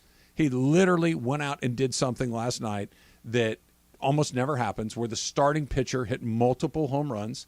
He had a great start on the mound. He did leave with a cracked fingernail, which we can talk about in just a bit. But okay, so if yesterday was the moment where he comes up and hits the home run, you're like, there's no one that you stop to watch more than this guy. Yesterday was the time where, and I'm really genuinely asking, and I want to be specific in how we do this. I'm not saying he's had the greatest career of all time, because he hasn't. We're getting there, but he's not. But is he the greatest baseball player? Just baseball player, encompassing everything there is to encompass on a diamond. Is he the greatest baseball player of all time? Because I think that he is. I think there's an argument to be made that no one has brought to a baseball diamond what Shohei Ohtani does. Can we just look at yesterday as an example? And I don't have the depth in baseball that you have, period. But I've never in my life seen just use yesterday as your barometer. Tell me who else has done that. Tell me. There's like 4 guys. Okay. They've been playing baseball for 130 years. And it's not that was the first time he's done it. No. Okay, maybe 2 home runs with double digit strikeouts. Right. Maybe that's the first time he's done that. But it's not uncommon. He had 3 hits. It's not uncommon. Got on base all 4 times. He had 10 Ks. It's not uncommon that Ohtani does something special in a night. It's not uncommon. It's not uncommon that Ohtani takes over social media for 3 hours, because he took over social media for 3 hours, because every single network that has any account, sports network, was cutting the clips and saying, look what Ohtani just did. Oh, by the way, we're going to do it again in a couple more hours because Ohtani's going to hit another one. Oh, by the way, Ohtani's going to have 10 strikeouts, or like you said, 3 hits on top of what he did. Tell me another player in baseball that has done what we're talking about and has done it multiple times. There isn't one. It wasn't a surprise. I'm sorry, but I'm past the surprise with Ohtani. That's it. It's still unreal, but it's not surprising because it's not a fluke. It's not like look, he got a start and he hit this is kind of what he brings to the table on a somewhat regular basis. And here's the thing. I'm not saying that Shohei Ohtani has had the career on the mound that Roger Clemens or Pedro Martinez has. He has not yet. But he pitches like those guys. He dominates the way that those guys do. It's okay to take to full account what he does. Sure. And he might not be, there might be an NBA player that's not the greatest defensive player, and he's also not the greatest offensive player, but he's damn near both. And I think you're supposed to do that in basketball. You have to play both ends of the court. Guys don't pitch and hit. They don't. It doesn't happen. It hasn't happened in a million years. And he's not Clemens or Pedro Martinez or Greg Maddux, but it's not ridiculous to see him dominate the way that those guys do. He's not Barry Bonds. He doesn't have 760-some-odd home runs, but he's the best slugger in the league.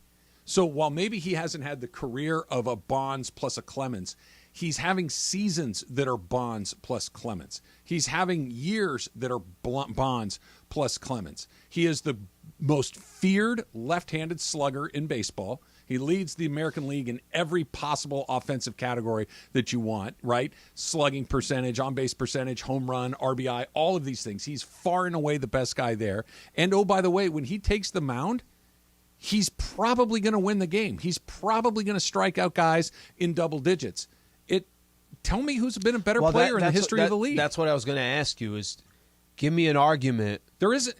There's better careers, but I've never seen a better player. And that's the career portion. I get it. I understand it. It's not like he's been doing this for 10 years.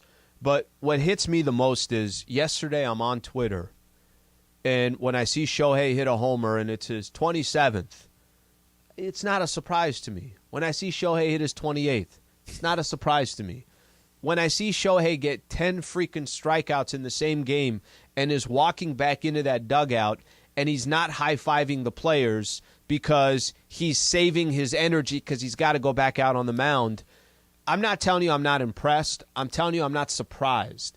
For him to make that normal is not normal. Make a case why he's not. 877-710-ESPN. Why he's not the greatest baseball player to have ever walked the planet. Not the greatest career, the greatest player where he's doing, there's offense and there's pitching. That's baseball, right? And if you put him in the outfield, I'm sure he would be just fine over there too. Tell me somebody who's done more. And here's the other thing that's happening. And because we've been talking about it for so long, I think we've kind of lost track of it a little bit. He's a free agent at the end of the year, right?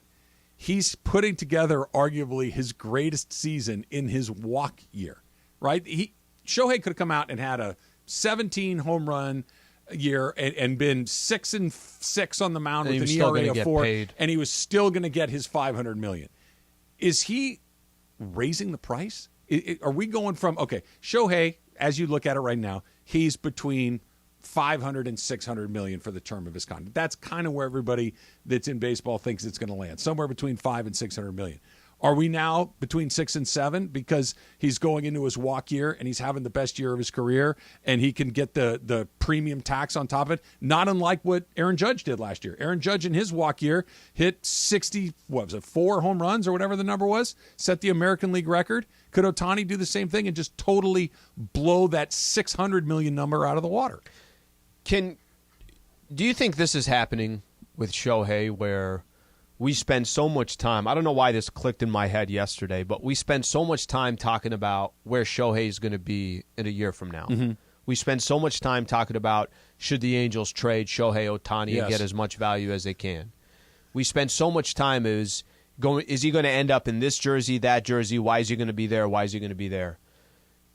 Have we not just kind of took a second to say we're watching an amazing player, number one, and number two, don't you want to see Shohei have success this year with the Angels and the Angels have success and try to go make that playoff run? Are we getting lost in the where he's going to end up last year? I can't tell you how much now, at least for me at this point, as somebody who does not have a baseball team because his team sucks, how bad I want to see Shohei and the Angels in the playoffs and see what this man can do with the Los Angeles Angels of Anaheim. Forget all the other teams. Forget free agency. Forget the trade deadline. Do we just get caught up in fast forwarding to the future that we lose a little bit of? Sure. This man can do something with a franchise that has not had success in a long time. We always do that, right, with everybody. We're always worried about what's going to happen next as opposed to what's happening right now. That's just the nature of it. But you're right. I want to see him have success. I'm not an Angel fan, so whatever. If they win, it's interesting around here. Can I say this? Isn't there also an appreciation for how many teams were going to allow Shohei to pitch and to hit? The Angels and maybe one other one. Not many. Can we give, if we're in the business of not giving the Angels much credit, can we give them credit for that? Because I'm starting to also see a lot more. You mentioned it yesterday. Remember that article you said Jeff Passan had? And I'm starting to see a lot more of, can you believe this man was almost, told that, hey, why don't you just focus on one or the other? Right. Let's give the Angels that credit that they allowed him to do both. And if this is the final year that he's going to have with the Angels, damn, would it be amazing to see him at least go out in a playoff series. Sure. Why not? Why not? I'm just not really feeling the Angels. I love Shohei. I love Shohei. I would hope Shohei hits 75 home runs and strikes out 9,000 guys. You have your Yes. okay, Yeah. which is fair. Yeah. I don't have that. I get it. Yeah. But I'm good. I want Shohei to do really, really well. I want Mike Trout to do really, really well. Can I ask you a question? Sure. Angels are in the playoffs. Uh-huh. And they're facing the Yankees. Uh-huh. And it's series is tied 3-3. And Shohei's on the mound. Yeah, I want him to win. I think I don't think want there's him to many scenarios out there for you that you would not be rooting. There's no scenario where I won't root okay, for him. how about Shohei's not on the mound? I don't really care at that point. You don't care if you'd be okay with the Yankees beating the Angels and the Angels don't get to the World Series and you could see more Shohei? I'd want to see more Shohei, sure, but I see how I always that's my sales pitch. I keep tying it back to Shohei. I want Shohei to do well, full stop. I want him to succeed because I find him endlessly interesting. But I do think that there's a situation that's happening, and it may happen directly to the team that I want him to go to, which is the Dodgers. We'll do it next. It's Travis Slee, 710 ESPN. The waivers were.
A little bit of breaking news right now going on in the NFL. Adam Schefter just tweeted a little while ago that a handful of NFL players, including Colts cornerback and kick returner Isaiah Rodgers, are expected to receive season-long suspensions this week for allegedly gambling, sources tell ESPN. So Isaiah Rodgers is not the biggest name in the world, but this is on the heels of all those Lions guys getting in trouble. There's going to be more suspensions coming down. You wonder if just the proliferation of easily accessible gambling Sure. is going to get a lot of guys in hot water like this. Yeah, that's we're living in a new world. Let's put it that way. Anything I need to know about going on right now? All right, so here's what happened. So Michael Thompson doesn't typically call me, and he doesn't typically call me right in the middle of the show. Okay. So Michael's listening, and Michael wanted to be a part of the Shohei Ohtani. He starts telling me, hey, tell Travis this and this and that, and he goes, hey, this. I'm like, Michael, do you want to just call in? So I believe we're working on getting Michael here, right. and he actually had a couple compliments coming your way. That's a first. Yeah. I won't know how to react if he says something nice to me. What do I do at that point? I have no idea what to do. So it's completely on the Shohei conversation. Okay. What he's probably going to, what type of dollars will be associated with him, and then is he the greatest player that you've ever seen? I just want somebody to explain to me why he's not. I want somebody to tell me how a guy that has the pop of a Barry Bonds and has the ability to dominate a game from the mound like Pedro Martinez is not the greatest player of all time. He didn't have the greatest career, but he's the best player I've ever seen.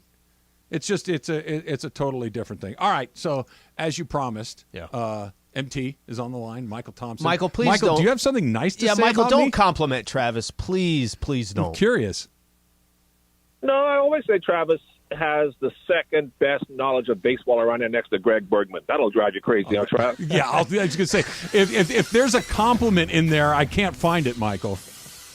I don't know, man. Give Bergman some credit now. Bergie knows his baseball. He does. Okay, so you're right. Michael, you shot me a call and you wanted to talk Ohtani. Travis keeps saying, does somebody want to call in and make an argument that there's a greater player than what Shohei Ohtani is doing right now? We know that you love sports, your history of all sports. Is there a better player in baseball than Shohei Ohtani? Yeah, I'm 40 years older than Travis. I know Travis played baseball at a very high level in college, as we see with LSU in the College World Series. You play baseball at that level, that means you're big time, and you know the game, and you can play it inside out. But I still know more baseball than Travis Rogers. So we'll see about that. Travis, exactly. But I agree. I've seen them all. I've seen all the greats. Henry Aaron. I didn't see Jackie Robinson, but I've obviously seen Willie Mays. Willie Mays, Roberto Clemente, on and on and on it goes. But you're right. I've never seen anybody as good as this guy, Shohei Ohtani. And I've been saying all along, Travis, you are woefully underselling him. I'm telling you right now, Travis, I want you to give me credit, because when it happens, I want you to say Michael Thompson was the first to say it. Shohei Ohtani is going to sign for $80 million a year. Okay. How long of a contract?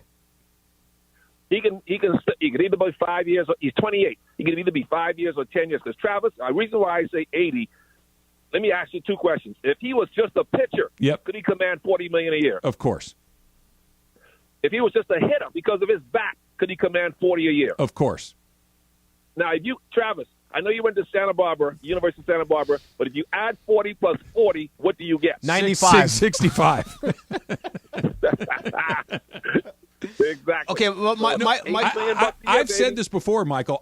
If I'm Shohei's agent, right, my opening That's offer your pitch, is or that's who's the most expensive pitcher in baseball? It's Justin Verlander. I'll take that plus 10%. Who's the best hitter in baseball? It's Aaron Judge. I'll take that plus 10%. Let's add those two things together, and there's my pitch to you. That's how I would do it. And I'm waiting for somebody to tell me why that's not a good way to do it. The pushback from a team will be, yeah, Michael, I get it. Your guy's worth $80 million, and I would love to give it to him. But if I give him $80 million, I can't pay anybody else on my team. We're gonna have a bad team. You've got to give me some flexibility on this stuff. Don't cry me that crap. Are you kidding me? You think the Yankees who print money and the Dodgers who print money can't afford to give him $80 million a year? Come on, this guy's going to sell out the stadium every time he pitches. Their TV rights, their streaming rights go through the roof. They can afford him. The jersey sales and international sales. I hope he gets it. I hope that he gets money like that. I would be shocked if he gets $80 million a season. He's unique, Travis. I know he is. I just said he's the best player ever. And that's why he can command. See, Aaron Judge and Bryce Harper and Mike Trout, none of them guys can because they can't get on the mound and do what he does. you don't have to convince me of his greatness. You would just have to the numbers. You know this, Michael. The numbers and I know that he's a unicorn and there's no one like him. But the numbers, if the highest paid player in baseball right now is roughly $45 million, we're not going to double that for the next guy. It just doesn't work like that. Why not, Travis? Why are you missing the point? You're getting two players and then one. Okay, well, what if you could lose two players? Yeah, what if that player? I think that's the perfect. What if that player, like every other player in sports, goes through an injury? You got $85 million going to one guy that now loses his bat and his arm. Man, what do you guys do? When you guys leave the house, you wrap yourself in bubble wrap every time you jump in the car? Depends on what I'm eating. Put two seatbelts on. I drive 40 and at 80. Yeah, you're that guy, huh? We'll move over from the left-hand lane. Well, Michael, you bring up a really good point, which is he could get a number that is so far out of whack, right, of the relative cost of the best players in the league. I understand it's 2 for 1. I get all of this. And by the way, I agree with you. I completely agree with the premise of what you're saying. But what I'm getting at is it's probably going to be in the middle of that. There's going to be a number where teams, even incredibly rich teams like the Yankees and the Dodgers Mets. and the Mets say, look, I would love to do this with. I can't do that. It's just irresponsible for me to put all of my eggs in one Shohei basket because if something goes wrong, I'm you know what. They might do it anyways. They might do it anyways. You can't live your life that way. Yeah, you got to do it anyway because let's put it. What's he on pace for, Travis? Let's say he gets 50 home runs, 20 wins. Are you kidding me? That's $100 million a year. Well, you need to go into the business of being a baseball agent. I think that you've got a future in this. I don't see. It's pretty simple. 40 for the bat, 40 for the arm. It is simple math, need? Michael, but you can't have all of your assets, for lack of a better word, all of your financial tied up in one guy because stuff does happen. Michael, I understand you can't live your life worrying about the worst case scenario, but Michael, I would imagine you saved some money in your life. You put some money in the bank. You didn't burn it all thinking that, well, I'll make more the next day. You got to be a little cautious. Michael, anytime you go try to purchase something, all right, so let's say you go buy, you ever see those deals where, hey, if you buy one pizza, it's $14.99, but if you get two, $16.99. it's $22, right? Like there's a little bit more of a discount when you get two. I don't know if they're gonna. I don't know how much they'll be able to separate it. But when you are Jeff Bezos, you pay $50 for a piece of pizza, and that's what the Yankees and the Dodgers are. They're Jeff Bezos. They got so much money. Okay, Michael. One quick question because I'm still confused by it. Chris Paul to the Warriors. You like it? Just your thoughts. Why you think that's going to work? They lost to the Lakers because they were small, and the Lakers just outmuscled them. They got older and smaller. Tell me why Chris Paul works. Because he's smart. He's smarter. That makes them much smarter now when he's on the floor at crunch time. They're going to have 3 ball handlers that they're decision makers, and Draymond, Chris Paul, and Steph. That's going to be tough for other teams to have to stop. Chris Paul's a big time clutch player. Their basketball IQ went up 1,000,000% when they replaced Jordan Poole with him. And you can always go out and get a JaVale McGee, big guys who come along for the small amount of money. Not everybody's going to be making $20 million a year, so guys are going to be desperate for a job, desperate to join a winning team, to just come along and do the dirty work. That's easy to find than finding guys like Chris Paul or Steph or Clay and Austin Reeves, players like that. All right, I want to go back to the very beginning of this conversation where Al said that you were going to say something nice to me. Did we skip over that part? No, he did. He said you're the second smartest baseball guy here. You know your baseball. I just feel sorry for Susan and Michael and your family now because, God forbid, if your house ever catches on fire, the first thing you're going to grab is your Man of the People trophy, and you tell your family they're on your own. And his baseball cards. I already have it in a safety deposit box at the bank. I don't leave it where it could be potentially damaged, and the baseball cards is nicely. Poor Susan. You probably hug your trophy before you hug her good night. Look, I mean, you got to do what you got to do. Thanks, Michael. Thank you, Michael. All right. $80 million a year. Remember it.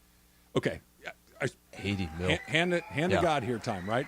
I swear to you, Al, that was the topic I was going to bring up, was that if there's a number, $80 million will do just fine.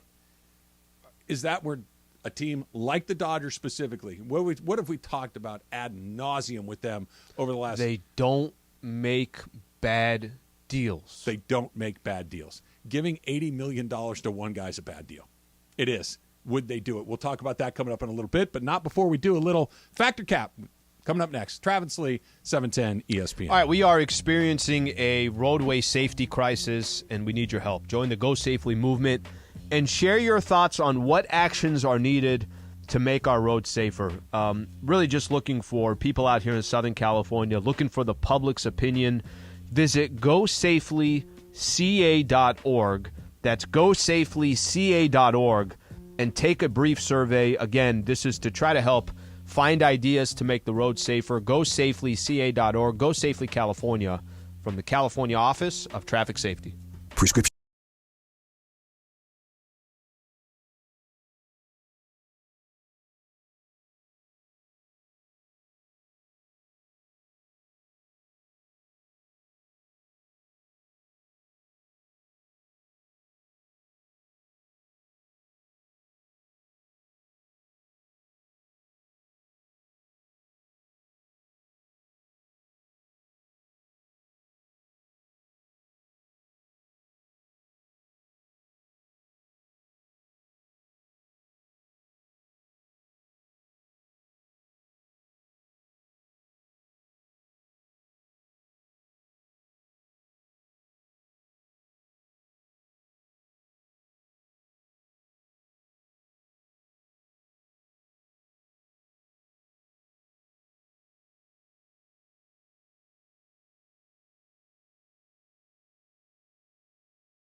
Sliwa, we're here each weekday, 10 a.m. to 1 p.m., and it's time for Factor Cap. Oh, that's cap.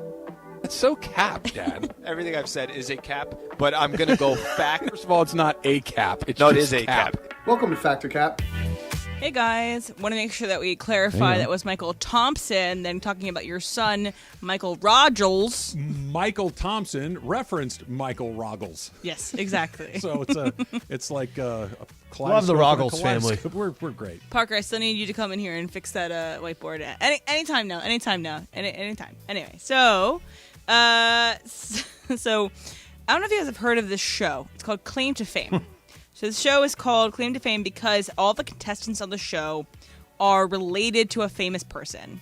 So the concept of the show is if you win the Claim to Fame show, you get $100,000, which means that people can't guess who you are related to, and you can be safe by winning challenges. Anyway, it's kind of crazy. End goal is you want to go as long as possible in this game, and you can win $100,000, and everyone there is related to someone famous. So Tom Hanks' niece was on the show and got found out really early, and she was really mad because there are hints and stuff, like you can earn hints on what other people's like relationship is, and one of the hints I guess were really really common. I'm talking about like a bench in a movie, so obviously it's like Forrest Gump. So this is her freaking out to being kicked out of the competition. Bench, that's the frickin' poster of the frickin' Forrest Gump. Are you kidding me? She's screaming. Why a bench? Why a bench? There's literally no reference to benches on any other movie. Even Gabriel found that out. He's not even, like, smart. For real? That's cold. Damn. I didn't even get to do any challenges. Jesus. So, yeah, she had a bit of a meltdown when she got kicked off for her 10 seconds of fame. So, some people will do so much for 10 minutes of fame. Travis, Factor Cap. Okay. Fact, but we'll put that aside for a second. How long was that clip? What was that? It was 27 seconds. Yeah. 27 seconds? That 27 seconds is a perfect encapsulation of why I hate those shows, like in my DNA. Because that's so fake.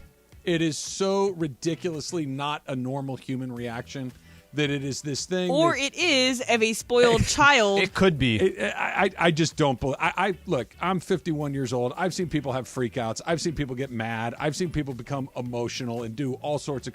Never in my life have I seen a human being actually behave like that. Wait. Never. I have seen people behave like that. Yeah, and there are plenty of videos. I'll use as an example somebody at a supermarket, somebody on a plane, and this is without. Yeah. They don't even know they're being recorded. There is no 10 minutes of fame or $100,000 on the line.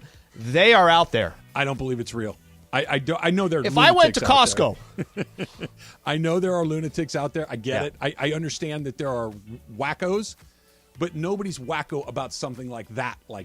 Right? People She lose their- wanted her followers on Instagram. She wanted But that's my point, and this is why this stuff is so deeply off-putting to me. It's just I watched it this morning because Em sent it in the prep stuff, and I looked at it, and just the dramatic music leading up to it, everything about it is so repellent. Well, she can't to me. hear the dramatic music.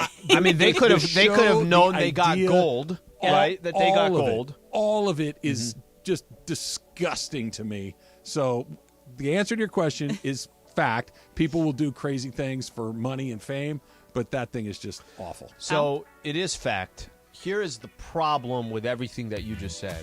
Unfortunately, that's all they need to do to get us talking about something that we would never watch, right? That there is that 27 seconds gave that show some relevance because it was so stupid, and yes, people would do stuff for 10 minutes of fame. I know that relevance is all relative.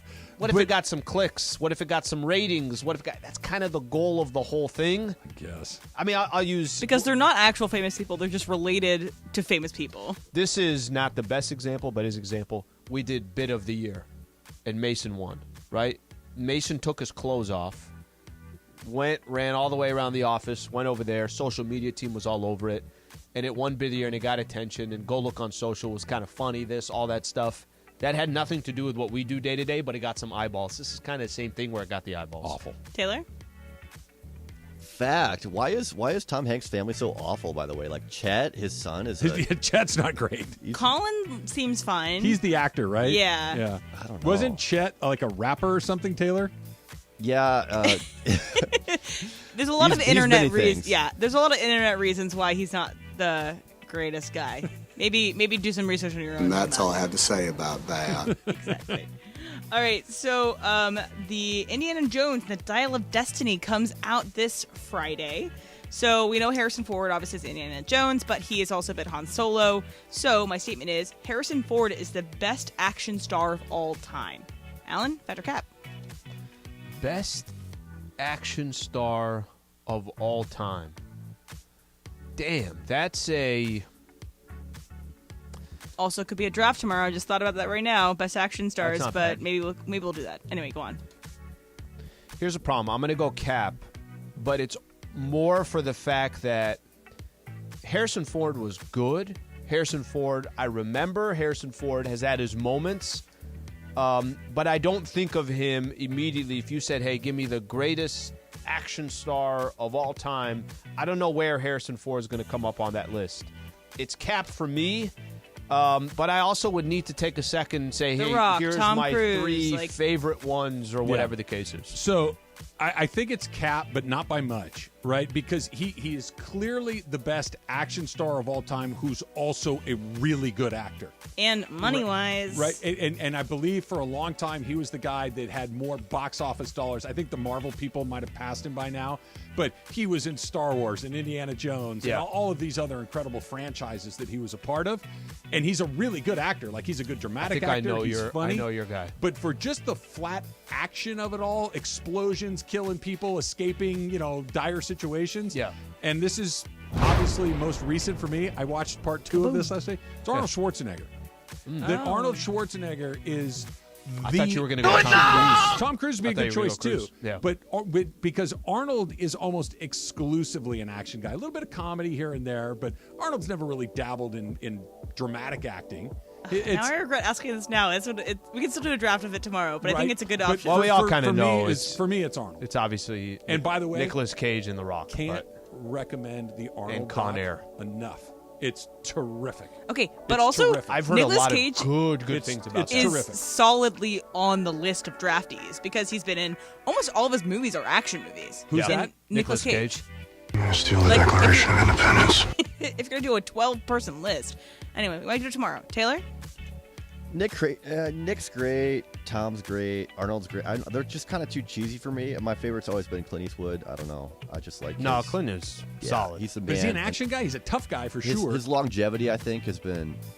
But is he decades? Is he an action guy? Yeah, Dirty Harry, and he did a bunch of westerns. I think those count as action. Okay. The westerns are action. They're just not. I know what you're Just a thinking different of. kind It's of- a plane blowing up, somebody jumping out of the plane while it's doing what it's doing, and they land perfectly on a building.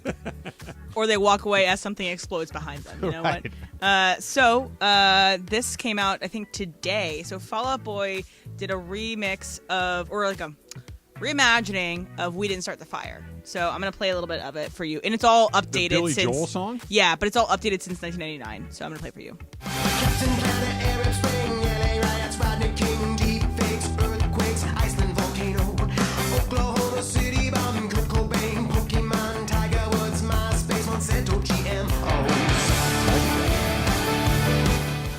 Yeah, so I guess it's 89, not 99. Anyway, it's just a remake since the last time that it was released. So you like that they did a remake of this song. Taylor, fact or cap?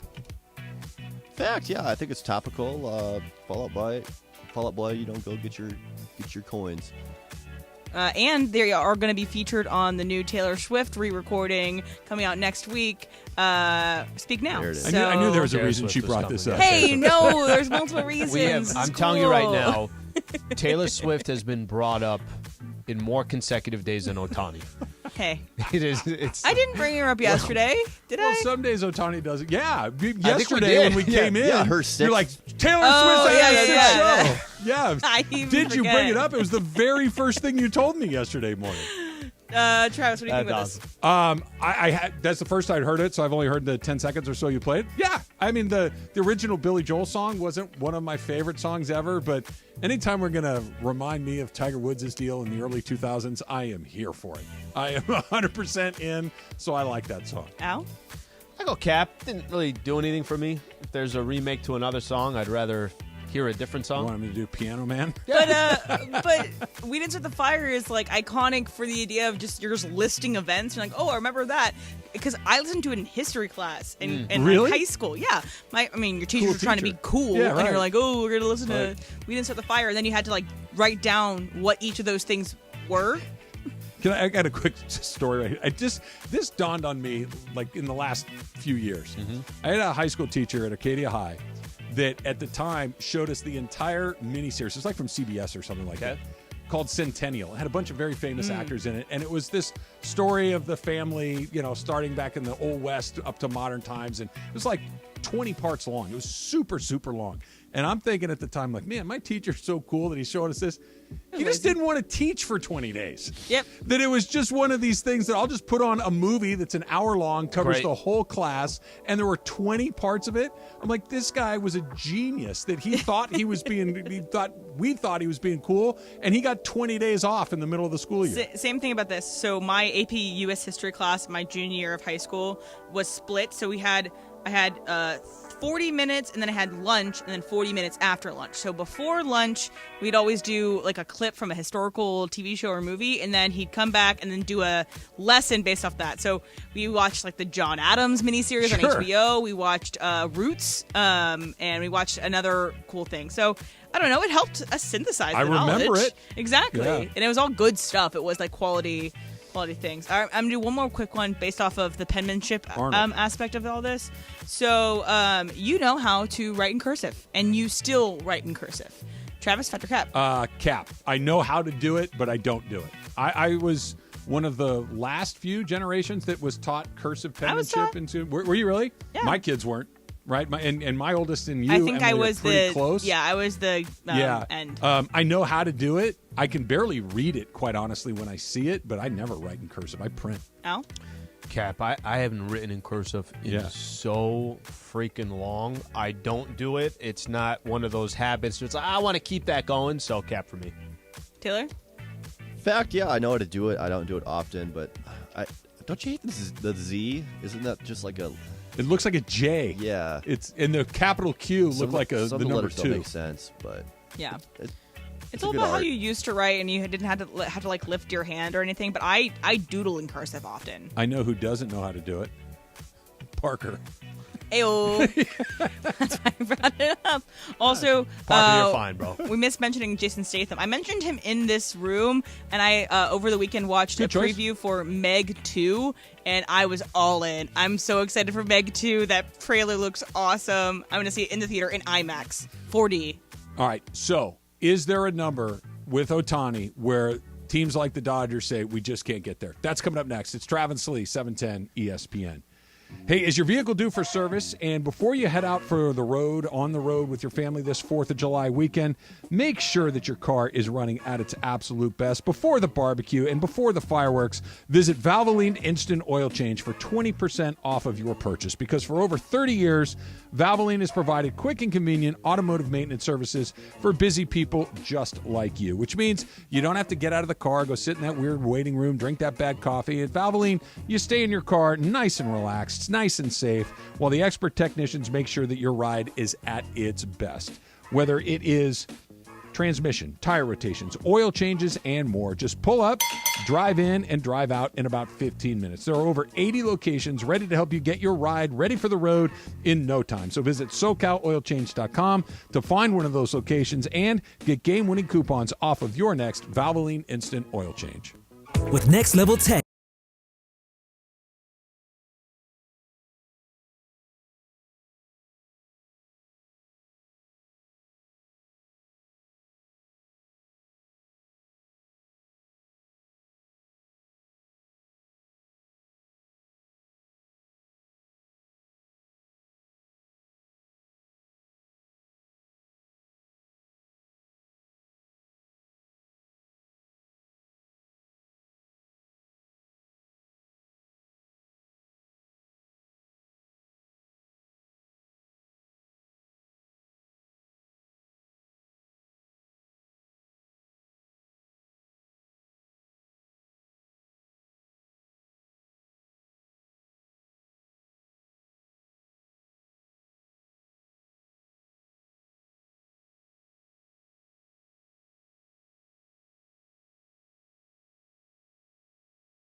Got a little sidetracked, Slee, talking about Ohtani with Michael Thompson, who called in a little bit. We had some Dodger fans on hold, so if you want to get back in on that, 877-710-ESPN, we'll get to you as well.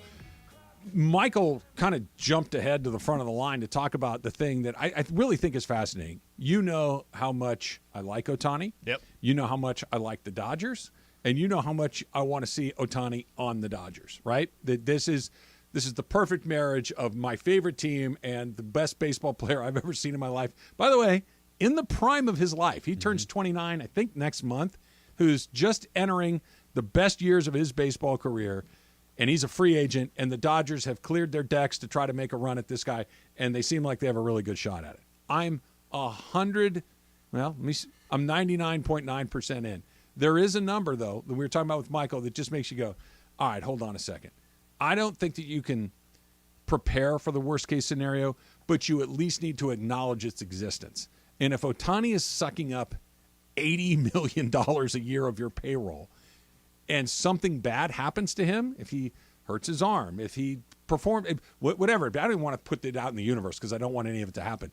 You can't have one player eating up what could be a quarter of your payroll like that, because if it goes down, you're not losing one, you're losing two, and you can't tell me, even if they have the money, Slee, the Dodgers, the Yankees, even the richest teams in baseball, if I've got $80 million in this guy and the next $35 million guy comes up, I don't know, Will Smith, for instance, do you say, I can't do it. I got all my money over here. We have to do it on the cheap. That's my concern.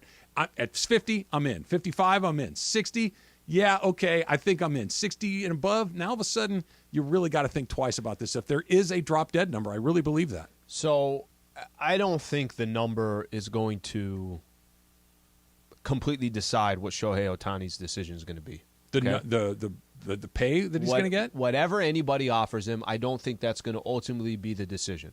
Okay, but let's play this out. Max Scherzer is making $43 million. Mm-hmm. He's the highest paid player in Major League Baseball. Him and Justin Verlander, I think, are making the exact same amount. Okay, then Aaron Judge after that at $40 million. Then Anthony Rendon after that at $38 million. Mike Trout at 37, Garrett Cole at 36, Corey Seager at 35, Strasburg's on there at 35. Always I'm throwing these numbers out there. Look at the difference between what these players are making versus 80. Right. This isn't a 20% increase. This isn't a 30%, 50% it's nearly increase. 100%. It's almost 100% increase. Yeah. But this is a question that I have. Michael makes a good point about this isn't the NBA where, hey, I literally can't make any other moves because I got two guys that are taking up 88% of the contracts that I have. Mm-hmm. Michael's point about, do you think the Dodgers financially are fine? I know they're fine. Go to Dodger Stadium on a Wednesday game in June, and it's probably 40,000 people that are there. They're fine.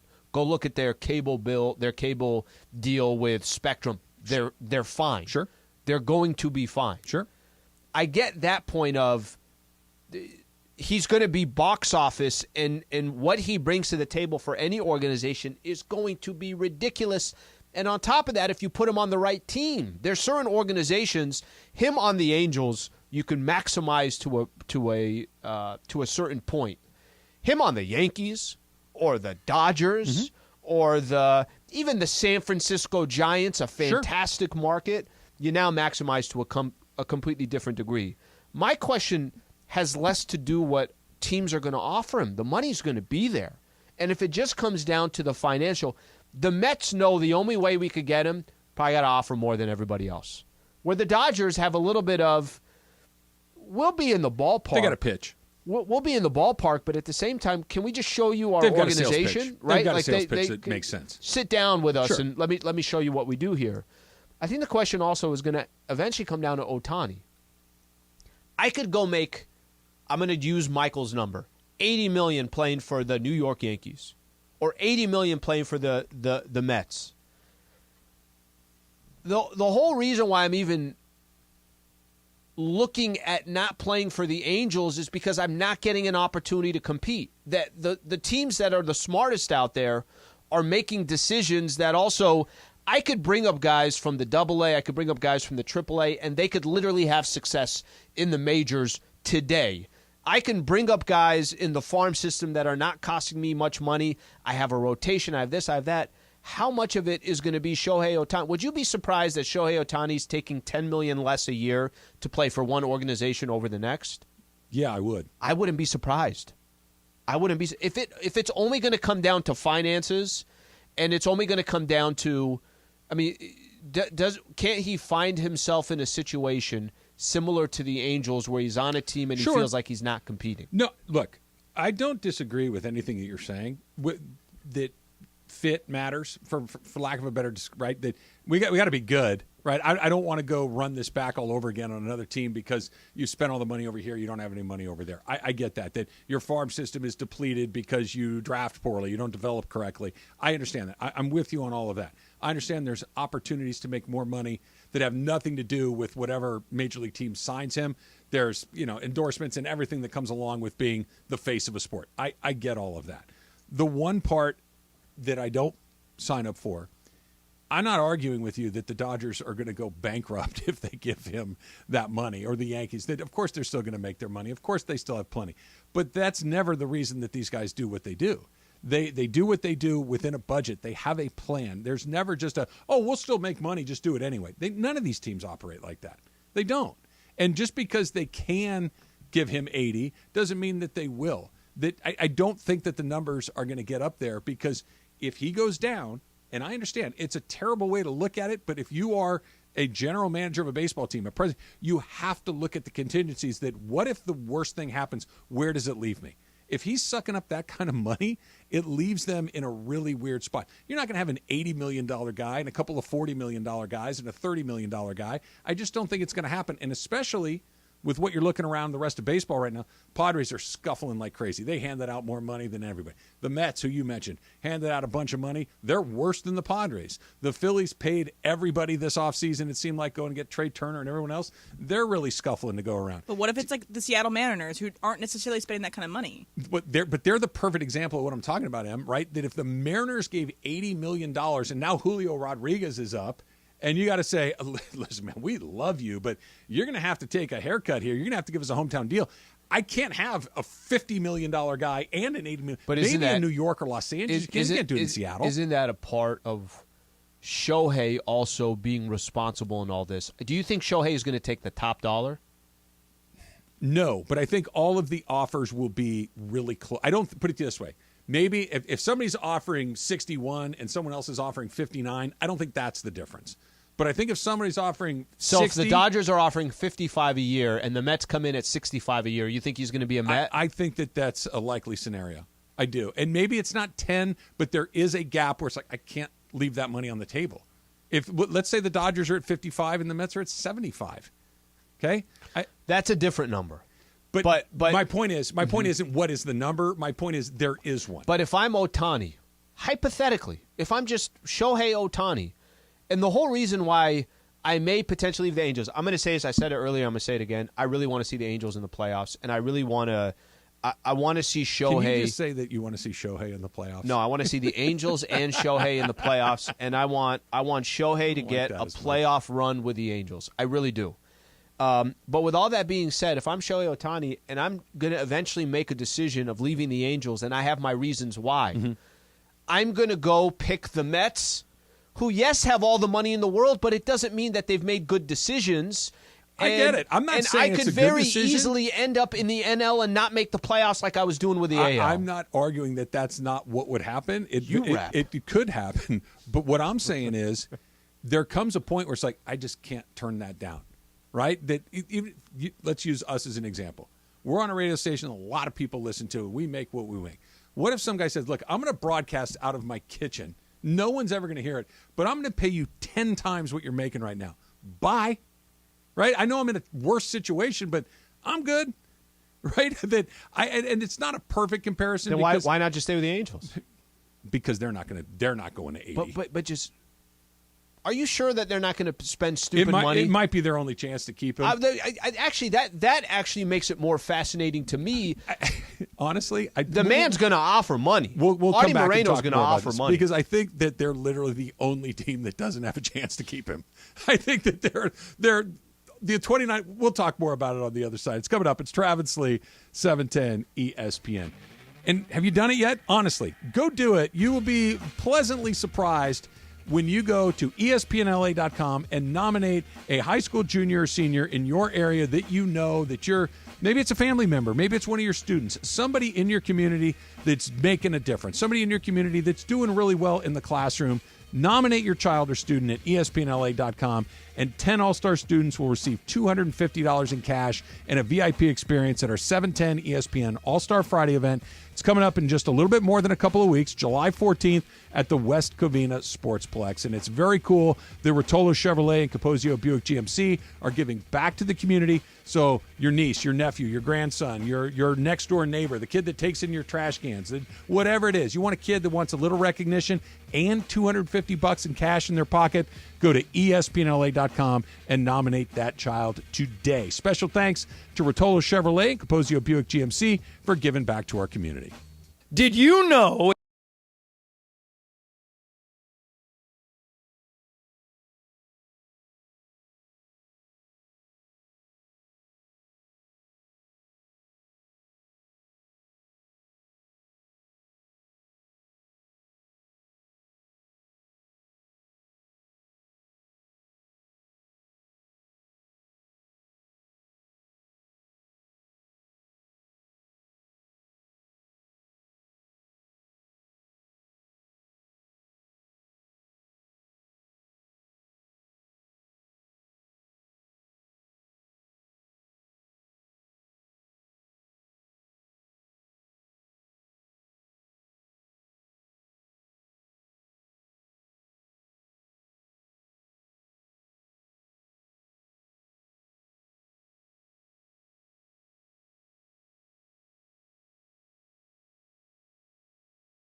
We had our second annual ESPN Mandy Awards, Dress to Impress. I want to rate our radio hosts on a scale of 1 to 10 on their outfit. You know, Steve, it's great that you have a personality because your wardrobe is garbage, man. I mean, this is questionable.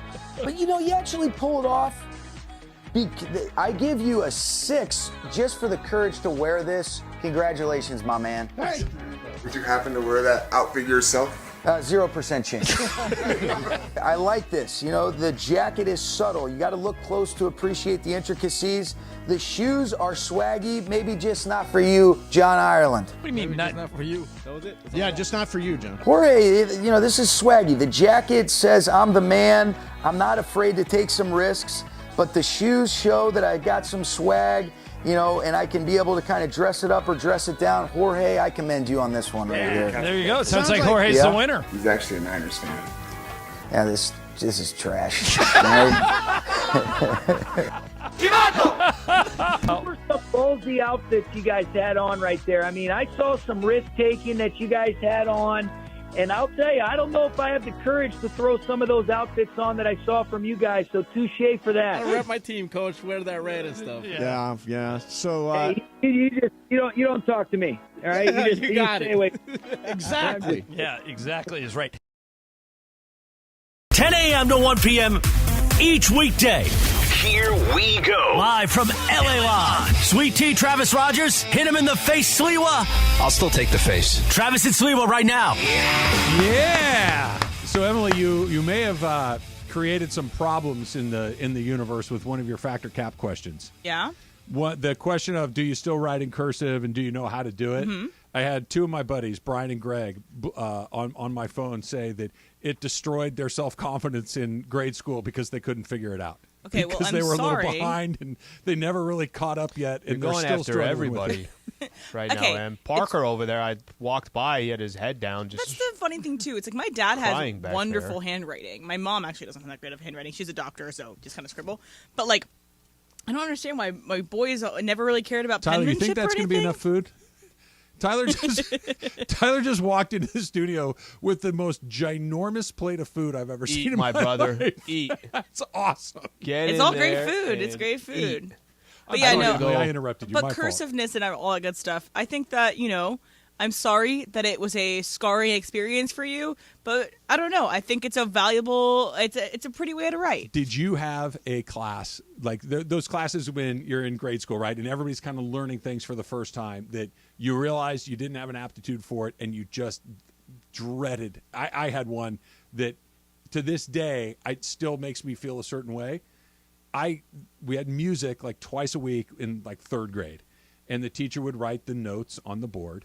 And the kids that could read music, she'd spell words, right, with the letters that were available. I could never do it. And it made me so uncomfortable when it came to instruments and music and just even appreciating music, because I knew so little about it, and I felt stupid in that music class. It still makes me feel a certain way. That's why you sit in silence to this day. Maybe. Yep. Maybe. Yeah, for me, it was just 5 of my 6 classes that I would take. Just 5 of them. History, English, math, science. Everyone. Spanish was that I couldn't. What was your class? PE? Spanish literally was the toughest. Which one were you best at, though? Math I was actually okay PE. with. Math I but Dodgeball. PE we're all. I mean, they'd put this stupid thing that, hey, it's the final mile of the year. They do that right before your Christmas What about vacation. the Everybody pacer get test? excited. Did you ever do that? Taylor, did you do that? Is that like the standardized testing? So like it was in the like George Bush era where they introduced it. It's like the president's physical fitness test or whatever, where you had to go to one end and then they would do like a beep, and you had to be able to run to the other end. And so eventually it gets so fast that only like the fastest kids could finish it. So you're supposed to pace yourself through it, which is why it's the fitness gram No pacer child left test. behind. Yes, exactly. That's kind of. Did you have to do that? I didn't have to do that. No. Or like stretching, you had to do like We had a to do the pull-up toe test. touch one. We had to do the yeah, pull-up yeah. test. Mile, We did have to do all that. that good stuff. I used to be this is not a shocker, but I was a try-hard in school, and I in gym class would try and run really hard. I also was an athlete and all that stuff. I wanted to try really hard, and but I wasn't the person that was like, "Oh, you forgot homework." That wasn't me. I know people are tweeting at me about it. It wasn't me. I love PE. I'd mess you up with the dodgeball. You said we're having a quiz today. Okay, we don't need you to remind the teacher. We got it. Dodgeball day? Yeah, let's go. Let's go. Oh no, those were. But that wasn't even like. I was going to leave some welts on some But kids. that wasn't a class. That I'm was telling just. Yeah, but it was On the something music I was kids? good at. It was a class to me. Yeah. Okay, this is also why you're a bully. Look, I would just come out of music. I felt like I had an IQ of 7. I wanted And then to you even took the it score. out on everybody. Yeah, hey, little guy over there. You might know how to spell, cab on the music notes, but I can throw this dodgeball hard and accurately. And Trav, I'm you ever gonna watch a mess show you called up. Glee, where they used to throw Slurpees in the kids' faces, I like didn't the do music that. kids? I Okay, didn't do that. sounds like it's something you might have done. I would have laughed had someone else done it, but I wouldn't have done You're it an myself. a-hole, bro. I was not great. There were some things that I'd like to do over again. A-hole. Wedgies? No, I was not a physical. Other than when it came to like sports, I would do those sorts of things, but I wasn't going out and wear like pants kids. I'm not a monster. Yeah, I can't really see you doing that. I can't see you doing any of that stuff. No. Maybe in college with your roommate that you were. Weave? Yeah, you I guys was were all going mean to say too. Steve? No, it's a different name, a worse name. Weave. Just him. His name was Steve, but nobody called him that. I think the only time we called him Steve is when he nearly died inhaling poison oak Oh, smoke. Jesus. It's a bad day for Weave. Hey, Steve, you all right? You need to go to the emergency room? You'll figure it You out. just got to do it. Let's try a quick phone call here. Let's go to the Orange County and John. John, you're on with Trav and Slee. What's up? Hey guys, a couple things. I keep hearing all this Ohtani, that. But honestly, if it's what matters, how many championships since the year 2000 do the Dodgers have? 1. And how many do the Angels have? 1. Okay. So the Dodgers won in a shortened COVID or whatever year. I mean, that was not very. Let me ask you a different question. Basically, Let me ask you a different question, John. How many times have the Dodgers been in the playoffs the last 10 years? more than the Angels. Okay, well, no, the answer is 10. How many? The answer to the Angels is 0. How do you win the World Series? By being in the getting playoffs. to the playoffs. Right. And getting to the World Series, which the Dodgers have done 3 times. Well, listen, here's John's not wrong in making the case of, yeah, the Dodgers, it's not like they lined up 3 or 4 world championships in the past 20 years. But there should not be any case made about the Angels versus the Dodgers when it comes to just getting that opportunity to do it. I agree. The Dodgers have been disappointing in the playoffs multiple times and have had many years where you thought, I think they're the team and they're going to win it, and they flamed out in the playoffs. But that's not the comparison you want to make if you're the Angels.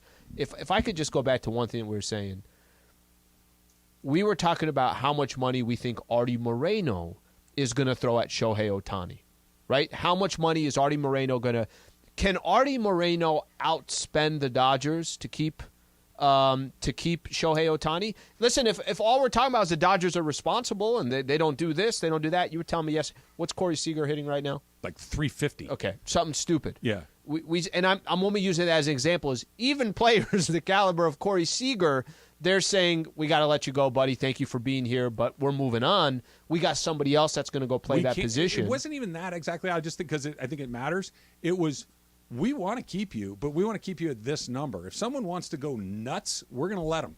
We're not going to get into a bidding war with you. Do you think they will do that with Shohei? I don't. I think they'll go more nuts than they usually do, but I don't think they'll go full nuts. So then there is I like that. To play off of that, then there is a strategy of how you keep Shohei. Yeah. For the Angels? There is a strategy of how teams can get Shohei over the Dodgers. Sure. And it's just by doing something so wildly reckless economically that the Dodgers just tap the mat and say, we're not going to do that. I want to go back to something that John was getting at, that they have a chance to re-sign Ohtani. And look, there's always a chance. It's never 0%. I think it's really low. What did they do with Mike Trout? Right? You got to use some examples in that organization with this era, with this ownership, with their other great players. Mike Trout has never gotten anywhere within 100 miles of free agency because a couple of years out, the Angels go to him and give him a deal that is off the charts great. Mike Trout, when you're reading those names, he signed that deal a couple of years ago. Yeah. They went to him and said, we're going to give you nearly $500 million. Do you want it? And Trout, to his credit, said, heck yeah, I will do that. Mm-hmm. So why would the Angels have not done something similar with Ohtani? They probably have, right? They probably have gone to him and said, listen, we don't want you to hit the market. We want to get this done way early so you and I can continue to have this long-lasting relationship like we have with Mike Trout. And it's not done. It's not because Artie didn't. And by the way, Artie will write those checks to those guys. Mike Trout makes $440 million. He'll pay the money. Rendon's another one, right? Mm-hmm. That they'll pay the money for these guys. It's not because I don't think it's been offered. I would bet a decent amount that I think they probably have gone to him repeatedly over the last couple of years. What's it going to take to keep you here? And they keep saying, we're going to go to market. We're going to go to market. We want to win. We're going to go to market. That's why I don't think it's only going to be about money for Ohtani. I don't. No, it's not only money. It's not only money, but if I'll keep using the Mets as my example. The Mets went out and spent a lot of money. Steve Cohen has shown, I'm trying to play with the big boys here, and the only way that he feels like he can do it up to this point, he'll make his adjustments. He's going to learn. Peter Seiler is probably eventually going to learn this is not the strategy to go out there and try to win on a consistent basis or to have all your eggs in one basket. But that's where I kind of go back to. If I'm now left with making a decision, I could make $70 million a year over there, or I could make $60 million a year with a franchise that might give me the best opportunity to be in the playoffs every freaking year. Is that $10 million more going to be the difference? You're leaving a franchise. That's the exact reason why you're leaving one franchise. I don't know what the number is, but I think there is one. You know what I mean? Like maybe it's not 10. Maybe you're right. Maybe the difference for $10 million over 8 years is $80 million. Maybe that's not going to turn his head, but there is one. And if I'm willing to go 10 more, maybe I'm willing to go 12 more. Maybe I'm willing to go 15 more. That if you keep saying no to me, hey, I'll pay you what you're making times 150. No, man, I want to be on a good team. I want to do all the reasons we're talking about. Okay, how about 200? No, man, I'm just not there. Really, how about two? Like if I just keep saying I will that, play for the Pistons. Right, that's what I mean. Yeah. Eventually, we're going to get there. That's the part where I think the Dodgers or the Yankees or one of those teams don't get him. Where somebody just does something so out of whack that Shohei can't say no. But I don't think it's going to be the Angels. I really do. If he was going to stay there, it would be done. That's the argument. It would have been done by now. They got Trout locked up 2 different times. right? Early in his arbitration, they took care of him. And then before free agency, by like almost 2 years before free agency, they got it done. That's how they operate. And by the way, it's one of the few really smart things I think they've done, which is don't ever let him get to market. Don't ever let him see what that might feel like, look like, or, hey, we just had another losing season, man. Forget this. I'm out of here. They never let it get to that with him. Why wouldn't they have done the same with Shohei? This is another example of why Shohei and Trout are so different. Yeah. Right? That Shohei would try to make the Trout comparisons of, yeah, but look what they did here. And this is why Trout say, Shohei for 2 years has been sitting back saying what? I want to win. I want to win. I want to get in the postseason and do something. In one good season, and by the way, they're having a nice season. Yeah. It's a good season. It's not a great season. It's a good season. They're in the mix. That's all you could ask for. Absolutely, Yes. but they're mostly in the mix because of him. Yep. Right? They're better. Reed Detmers looks a lot better. They've made some. I like the Moustakas pickup. They're better. I'm not throwing cold water on their season. It's a decent season. Come on, for them, Angels. But it's 1 out of 6, and it was only when they got squeezed. Come on, Angels. Just saying. I know how they do things, and I think he knows how they do things too. Don't pander to D Money and P Bell over there. They know how they do Let's things. go, Angels. There. They know how they do it. I'm a free agent. Mm-hmm. Good. You should knock that out. Jesus. You should definitely. Oh yeah. knock Also, that. speaking of which, why do your Padres just suck? We'll talk about that next because Well, I could want just explanations. answer the way Machado did yesterday when he was getting Don't ready tell to me. get Save asked it. for reporters. Yeah. I'll tell you when we come back. That's next. It's not much, by the way. We'll come up with something else too. Strav Slee, 710 ESPN. To tell you again because I want your kid, your student, your nephew, your niece, your grandson or granddaughter to get in on this. We're doing something very cool with Rotolo Chevrolet and Capozio Buick GMC. We're teaming up to recognize 10 high school juniors and seniors who have excelled in the classroom and in the community. So if you have somebody that's doing well in school, you have someone that's a good citizen helping out in and around the community, go to ESPNLA.com and nominate that child, nominate that student, and 10 All-Star students are going to receive $250 in cash, $250 right into their pocket, and a VIP experience for our 710 ESPN All-Star Friday event coming up in just a little bit more than 2 weeks, July 14th at the West Covina Sportsplex. Make your nominations today, right now, ESPNLA.com. Put them in there. Give them a chance to win $250, an experience that they will remember for a very, very long time. And a huge thanks to our pals at Rotolo Chevrolet and Capozio Buick GMC for giving back to the community. If you're hurt in a car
They had their first winning homestand of the year about 2 weeks ago. They went 5 games above 500. They went 4-2. They had a homestand. It's the first time they were above 500 in a homestand yet this year. Okay, they've been awful at Petco. They took 2 or 3 against Tampa, right? And then they went to that Giants series, San Francisco Giants series, where they lost the first 3 games. 2 of them with 4-0 lead, 4-2 lead, blew it late, and they ended up losing 3 or 4. Then they got the Nationals, and the Washington Nationals, the whole conversation was sweep the Nationals. They took game 1. They had 2 games left against the Nationals. Nationals are the second worst team in the National League. They took game 1, and it was, hey, win these last 2, and you're back at 500. At least you get a second to just breathe here and figure it out. Sure. They lose 2 to the Nationals, lose yesterday against Pittsburgh. They are the least clutch team that I've ever seen. They have listen, when I'm telling you this is the truth. Historic low. They're competing with historic low with runners in scoring position as far as the average goes. It's around 200. Most of the season it's been below 200. You have Manny Machado in your lineup. You have Xander Bogaerts in your lineup. You have Tatis. You have Juan Soto. You have Cronenworth. There's 5 guys. All of those guys except for Juan Soto are paid lucratively. And even a guy like Cronenworth, he's still getting... He got a new deal. Got a new deal, $80 million, whatever it was. Yeah, for sure. There is zero fight in the team. It's a good example of you can put players together, and on paper it looks great. That lineup looks great on paper. Go watch them play. Actually, can you do me a favor? One of these days in the next couple of weeks, can you just watch a Padres baseball game? Because I think there's something about the Dodgers there's an edge to them. You're gonna have to beat us. There's a grind it out over a 9-game. I'm not telling you that every game in 162 games you need a pep talk from your manager and you go out there and everybody hurrahs. I'm not saying that. I'm saying that we're here to play baseball every single night. We're going to work the count. We're going to play some small ball. Yeah, we're going to hit some home runs, but at the same time, you have to beat us. Padres are not that way. The Padres, when they don't score first, go look at their record. When it's a one-run game, go look at their record. When they go to extra innings, go look at their record. Good teams find a way to win. Yeah. Bad teams find a way to lose. 200 and something payroll, whatever it is, it's a bad baseball team. I guess there's a scenario, a mathematical possibility where just all of those guys that you mentioned, their best players, are all having down years at the same time. I mean, I guess that could happen, but it's unlikely, right? And more to it. You wonder... I said this to you at the time, and I still think that they have a run in them. I'm less bullish on it than I was a while ago, but I still think they're going to have that where they go 15-5 in a stretch and they're back in. I still think it's coming. They have too many good players. The expectations are no joke, and if you've never experienced them, they're even more potentially toxic. Because what you talked about with the Dodgers, I don't know if the Dodgers have an edge. They're certainly tough. They certainly play tough baseball. Is a good word. Right, they're tough. That's a good word. They're tough. You want that description when someone's describing you. For sure. They don't have the edge in the sense where they're chippy and they're doing weird stuff, but they're incredibly tough. But every last guy on that team has dealt with expectations, and when you come up in that organization, you're dealing with expectations in the minor leagues. They're not messing around. They're not just, hey, let's bring up Outman and see, let's just see how he does. It's if we're bringing him up, he needs to perform, and he needs to perform right now. Miguel Vargas needs to perform. They brought up Bobby Miller not because it'd be cool to see one of their prospects pitch in the big leagues. They needed him to come in and pitch and win games. The expectation is set very early when you enter that organization, and you either rise to the standard or you don't. Manny Machado. But can I tell you what the difference is? The difference is if Freddie Freeman, Mookie Betts, 2 guys that came up in organizations that had a similar standard. The Braves don't mess around. Okay, but the Red Sox don't mess around. Bogaerts, Juan Soto won in Washington. I know it's not a staple franchise, but the one in Washington. It was a good franchise for a while, for 10 years. Tatis and Machado, at least over a 3-year period. There's 2 playoff appearances. Yeah, but they were the gutty little upstart. They weren't expected to do anything, right? Like, and Machado and Tatis, I think, are the best examples of this. that Machado was in Baltimore when they weren't very good, played for the Dodgers very briefly, and then split to San Diego.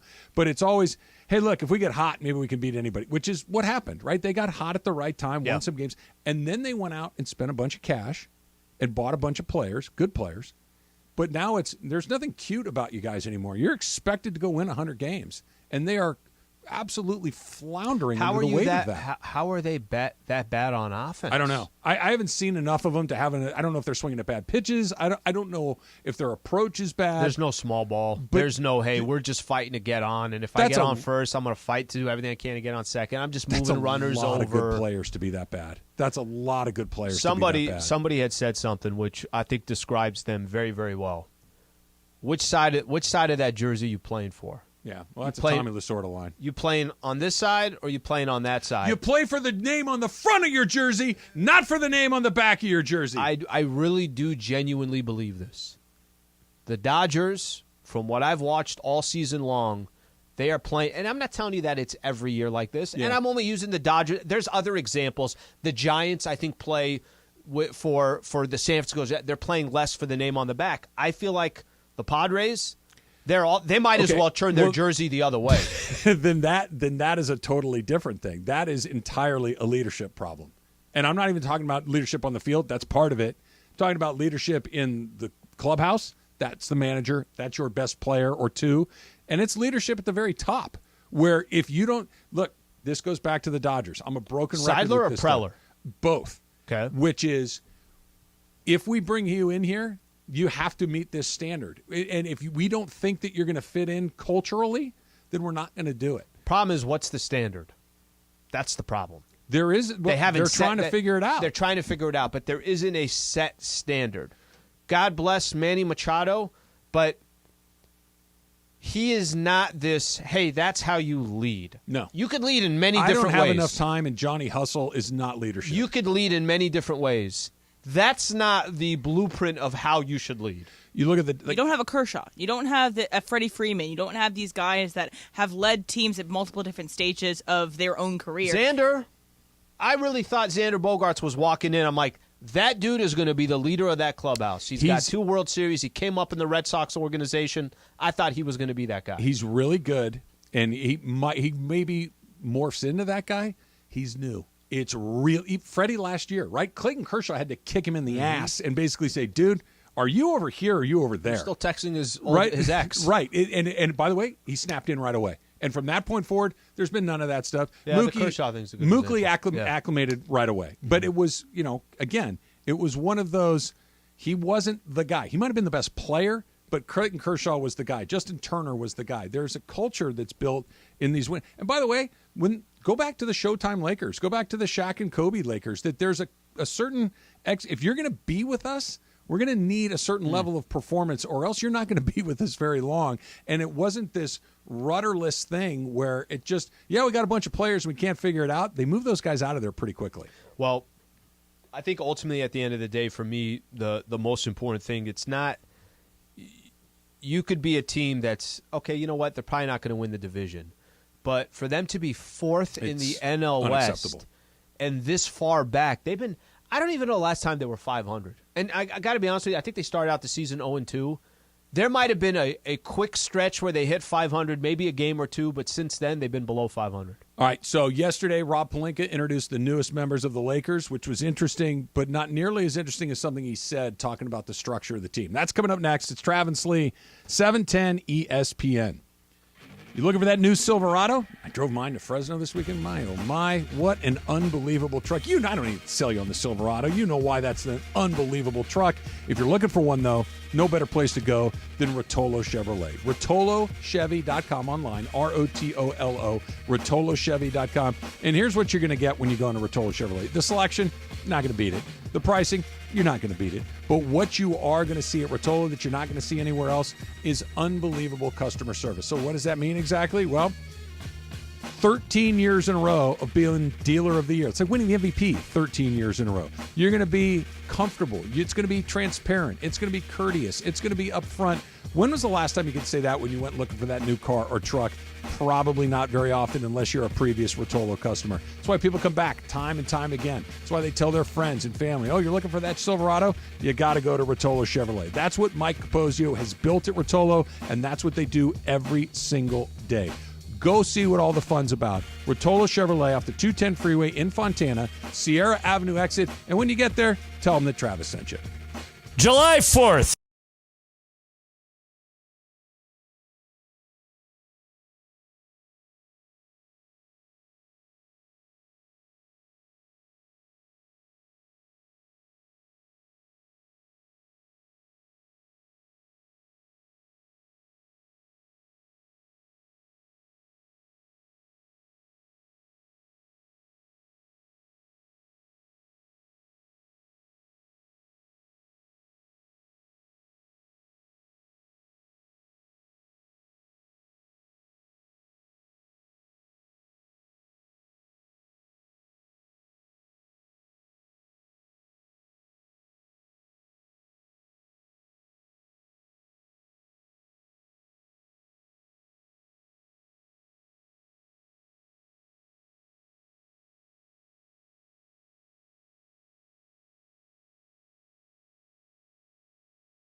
Sliwa. Me talking about at a cafeteria ordering shawarma.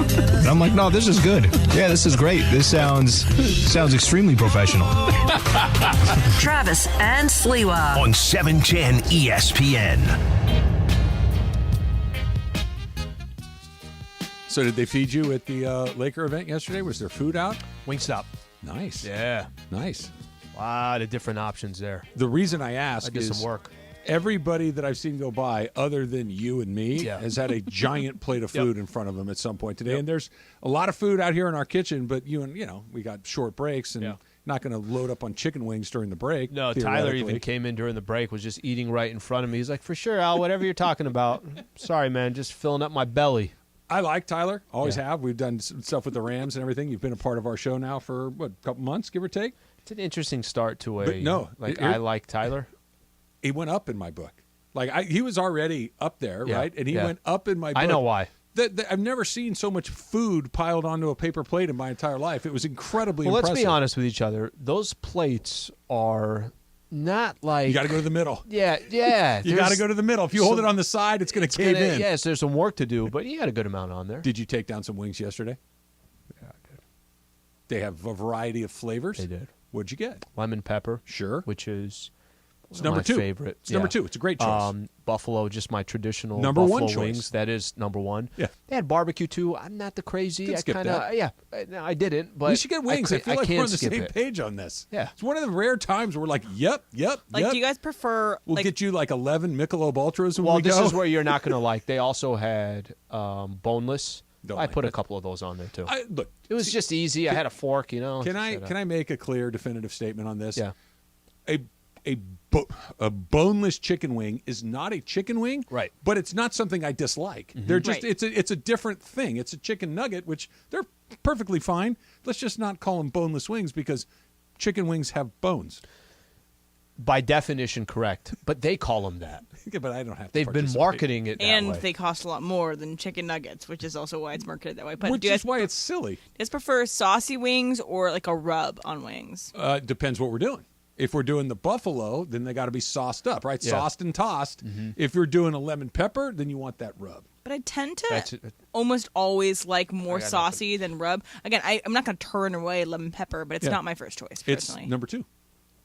Blue cheese or I ranch. think I'm. Come on, don't bat 1,000 here. Blue cheese or ranch. Get Oh it my right. gosh! Well, Wingstop Stop. You don't- Ranch no, especially not is you. really I good. know your No, answer. don't talk over me. But Wingstop Ranch especially is very good. What happened there? I knew she was going to say She ranch. took over and she looked at me the whole time. She wasn't even looking at you. She answered you by looking at me. Hey, ask Slee. Ask Emily. Hashtag ask Slee. I prefer neither. I Okay. don't want That's fine, ranch. too. I don't want blue cheese. I just You want don't to dip it in eat my anything? wing. No, not typically. If I have to pick one, this is where you're going to get upset. I'd probably go ranch. But That's okay. celery or carrots? Both. But if you only had to have one. Celery. I'll take the carrots. Yeah. I like them both. take it. It's 50-50. Yeah. Whatever. We'll break them both in half. Can I We'll tell each you have a what little didn't bit. happen yesterday? Did not touch Celery the and celery. and the carrots? No, they were there. Oh, yeah. I just didn't touch them. I got to put a few. Just a nice little palate cleanser between Yeah. when you're transitioning from lemon pepper into buffalo. It's a nice little palate cleanser. Is You're it just like, me? hey, Rob, Is it how just are the Lakers this season? is it just me or is lemon pepper underrated? I don't think it is. You think they're A lot of properly people rated? do lemon pepper. All right. Yeah. Yeah, because I'm a fan. Yeah. I think the And most I- popular, obviously, is like original hot, like buffalo style. Yeah. But then everything else is kind of up in air. Is barbecue properly rated or overrated? I don't think like- overrated. I don't like care for the barbecue. sauce. Generally speaking, it's And not it's my just, thing. It's just so much of it on What there. is, what is when we talk foods? What is a common? You don't love nitpick of mine? barbecues. I that I don't love super sweet. Yeah. Right. And Yeah. barbecue sauce is typically pretty sweet, Mm-hmm. and it's just not my jam. How much More the same. hungrier are you before where we were already talking about all the food that was there? Well, so Taylor and I sit closest to each other, even though there's a wall between us. And so I'll look in here, I'll see Em, and I'll see Taylor and Tyler and stuff, and I kind of look back and forth. So I saw Taylor, I thought he was looking at me, Yeah. but he was looking over my Over your shoulder because in there's the a little kitchen. gap, and I'm like, what's going on over there? And Oh, then I that's saw the big food? pile Yeah, of that's food. the only type I look at you, Trav. No, I'm well Or aware. Aaron Donald. I'm well aware. Yeah, he's either making eye contact with a cardboard Aaron Donald or really scoping the food. By the way, there are a lot of times. So we have a rundown here in front of us, and Emily's always kind of updating it as we go. This is going to be next topic and everything else. All her topic was for the Padres is why do Padres suck? Good question. And then it was just a question mark. But I was it going was to let you cook. it was- I cooked. I didn't a need little. to put a lot of stuff on No, there. you didn't. You didn't. It was the right question. It was the right question. That's and like, they do suck. Did you ever have to do the Sawatsky class, the ESPN interview class, the John Sawatsky? It's a 2-day seminar on how to conduct an interview. Mm-mm. And it's fascinating, and it's incredibly useful. You're like, well, you should do it, Al. Did you have to do it, Em? No, I think it's probably only talent. Okay. It's unbelievable, but the short answer, the short version of it is short questions are always better than long ones. I have no idea what that means. They're always better than long ones. And the question, why do the Padres suck, Is a good, really good short, question. to the point question. It's not a yes or no question. It's Yep. not a double-barreled question, which is a no-no. Mhm. You don't ask two questions in one because you almost always only get an answer to one, if any. Short, non-double-barreled questions, open-ended. Why do the Padres Also, suck? don't ask a longer question than the answer will probably be, because there are some shows that I watch where the well, there's producers will some ask a people. million. There's some like who do we have? Debo. Yeah, we did. We could have. I could have said, "How are you?" and his answer would have been shorter. Good. Look, It's like, it's oh, not- Jesus. Who was it? Austin Eckler that came on after and was just terrific. Killing it. Austin Eckler was great. This is interesting. Vinny on Twitter, blue cheese and ranch combo. That's okay. That's not so bad. That's not so bad. think Blue I've ever cheese merged is a the two divisive one companies. because you either like it or you don't. It's not something. I'm that not you- against blue cheese. Yeah, I'm not against You like to put a little chunks on some salad every once in a while. Yeah, I'm not against Melt some on a steak occasionally. Yeah, I'm not against moldy cheese. Yeah, that's what Susan says. She always says exactly like that. It's gross. No, she loves it. She likes. Well, we moldy have cheese. different tones Yeah. for the things that we like. No, she loves the moldy cheese. When she said I'm not against moldy cheese, I did not see that as a compliment to blue cheese. Oh, gorgonzola, blue, all of the one, anything that's got that little vein through it, it's terrific. Can't beat it. Can't beat it. The Lakers introduced their new guys. They'll play or they won't. They'll make the team or they won't. Fine. They're not going to have Good chance they're not going to be impactful players next year. Yep. I would think it's unlikely, right? Yeah. But Rob Palinka said something that I really, really enjoyed, and that was proof of concept. When he was asked about how active you're going to be in free agency, how active you're going to be, with what was it, start 3 o'clock on Friday afternoon, right? That's when it officially opens. Yeah. And the general consensus seems to be that the Lakers will be moderately, if at all, active in this, that they're not going to go big game hunting, et cetera, et cetera. And I love it because his line of, look, we have proof of concept of what we're doing. They made some mid-level moves that drastically improved the team, that allowed him to kind of establish himself as somebody that can operate during the season to make your team better. I don't have to make a big splashy move in the offseason. They tried that. It didn't work. But the proof of concept that he said yesterday, it filled me with more optimism with this team than I've had in a long time for a variety of reasons. Number one, Anthony Davis was healthy for the second half of the season, more or less, which is incredibly important. They built a team that makes sense. They didn't go build a fantasy basketball team. They didn't build an all-star team. They built a basketball team that made sense. They gave the Nuggets more than I think any of their other opponents in the postseason did. They were closer to winning that series despite the fact that they got swept than anyone else. And they're being patient. They have a vision, and they're pursuing that path.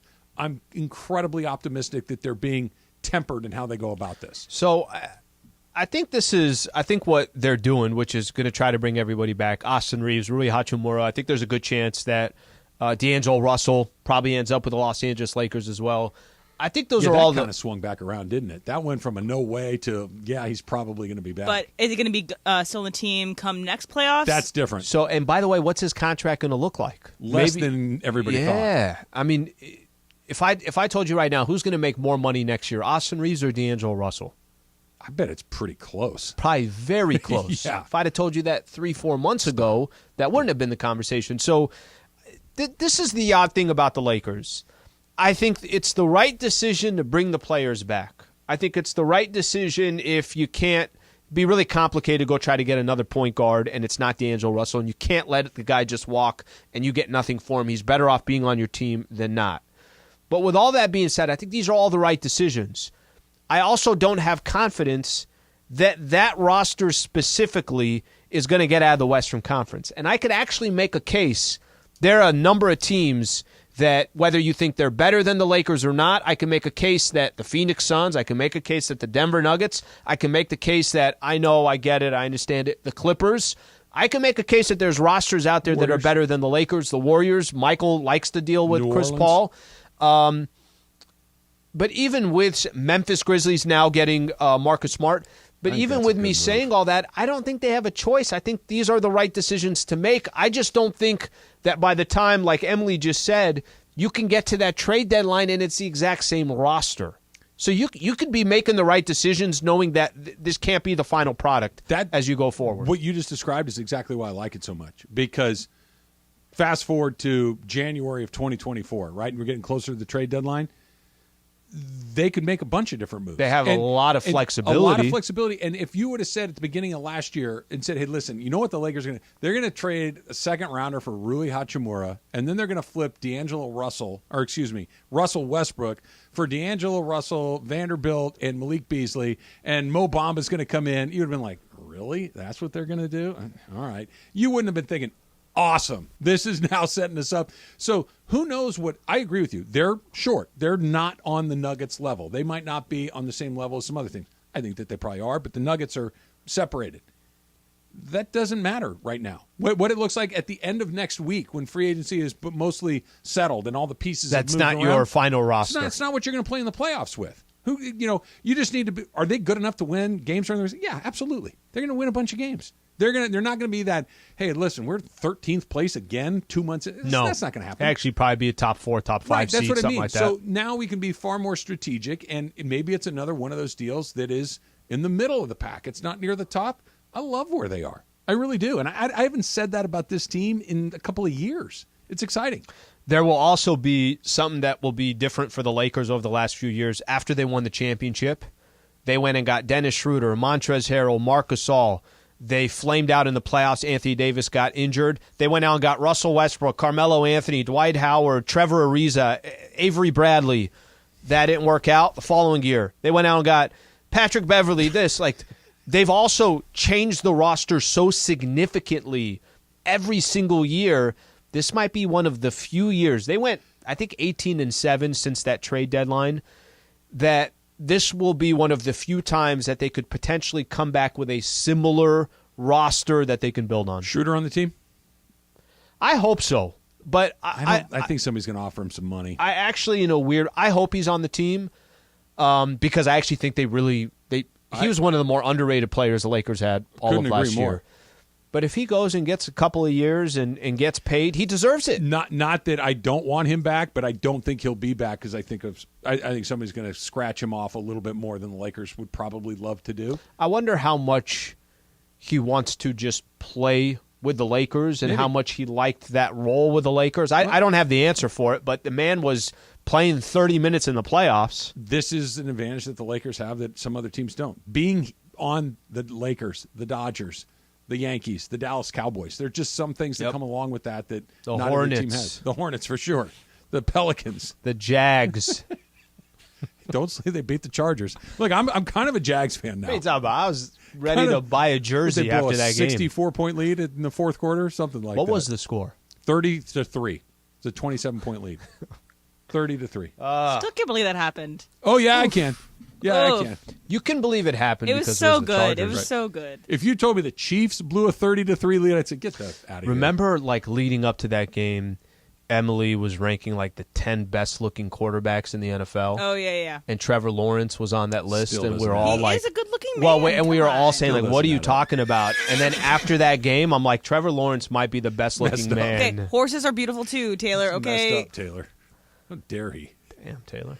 Just the meanest thing that's ever happened. Middle on of this a show. compliment. It's pretty great. He for does have us. senioritis. He's on his Yeah, way out. he's done, man. Fire me. I dare you. You Not gonna can't be here for the fire me. Open. I quit. Get another plate of chicken. I'm out of here. The Dubs coming up next. It's Trav and Slee, 710 ESPN. I hope you never have to make this call, but you need to know what to do in the event that you are in an accident and if somebody gets hurt in an accident, because that call you make absolutely matters. You do not want to take on the insurance companies by yourself. You need somebody on your side that knows the insurance companies and knows how to get things done, and that's Sweet James. So if you're hurt in an accident, call the accident attorneys at Sweet James. It's as easy a number to remember as any. 1-800-9-MILLION. 1-800-9-MILLION. That's 1-800-900-0000. When my daughter was in an accident, called Sweet James. When my son was in an accident, called Sweet James. My friends have called me and said, Trav, there's been an accident in the house.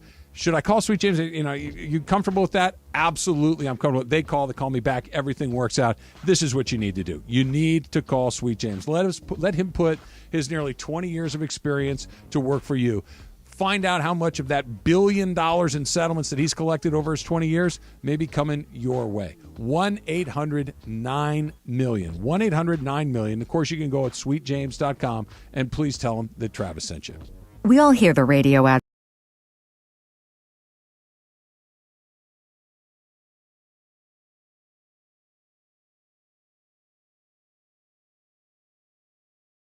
Shohei Ohtani to the Dodgers, dream or likely? I hope he comes soon. He's the Babe Ruth of our day, right? The pitching and the hitting together.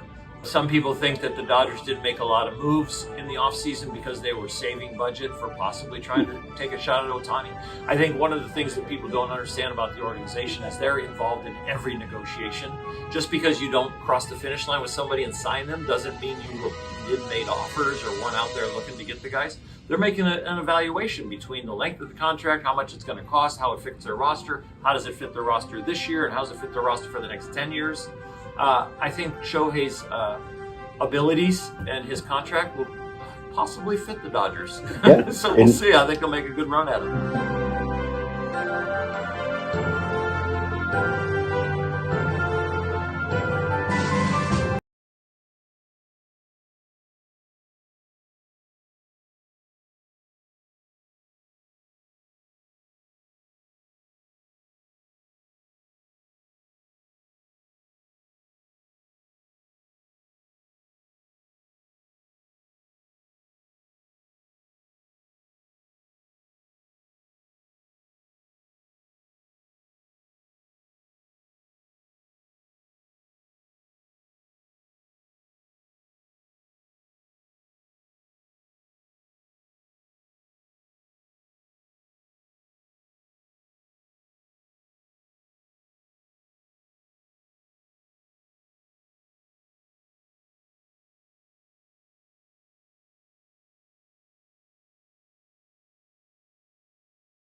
It's time for the dump. So, let's start with this. Remember, what was it? Emily, help me out here. How long ago did Netflix say they were going to start to crack down on password sharing? Probably like back in January. Okay, so 6 months or so, they said, hey, listen, we're going to tighten this up a little bit. I mean, I get it. It's their business that if only one person has to buy it, it's probably not as good. Costco is also going to crack down on account sharing. It said it'll be checking membership cards to ensure the photo matches the person at the checkout line. Now, we have conflicting reports here. Kelly, my daughter, came back from Costco the other day with I gave her my card, okay? They wouldn't let her use it. They would not let her use it. Okay, so what I thought, it's the self-checkout is where people were using it all, right? Okay. So you're just going through the self-checkout, so then you don't have – I don't even know if I've seen a self-checkout at Costco's, maybe not Far paying left attention. side in my Costco. Okay, so – no alcohol, though, so it kind of defeats the purpose. So there's somebody standing at the self-checkout saying, cool, why don't I see that ID and that membership? That's what they were cracking down on.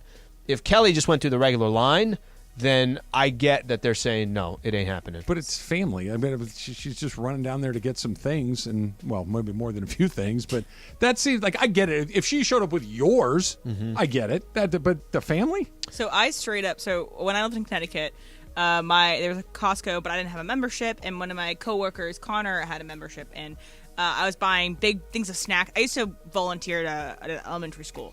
I got big things of snacks, and I would try to use Connor Burks's card, and my name is not at all similar to Connor Burks. Don't look similar to him at all. They didn't care, and they didn't bat an eye. Yeah. When? How long? It's a couple of years ago. This was 2020. They're locking it down. Yeah. What did you do? Volunteer at an elementary school? What did you do? I did this thing called Girls on the Run. So I did it in college too because it was attached to my sorority. But it's essentially you help girls learn how to run a 5K, like pacing and stuff, but you also like do a lot of like individual social help, like bullying and friendship and all the good stuff. It's very cute. It's very fun. They do races every year.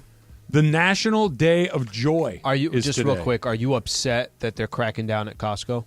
No, I get it. The family thing is the only one where it's like, okay, well, why isn't there just like a family membership? Yes. And then those people can use it and it costs X amount of It should say Rogers family on it with a picture of all five of us with our arms around each other wearing matching shirts. Like and it's the a card family is reunion. and the card is this big.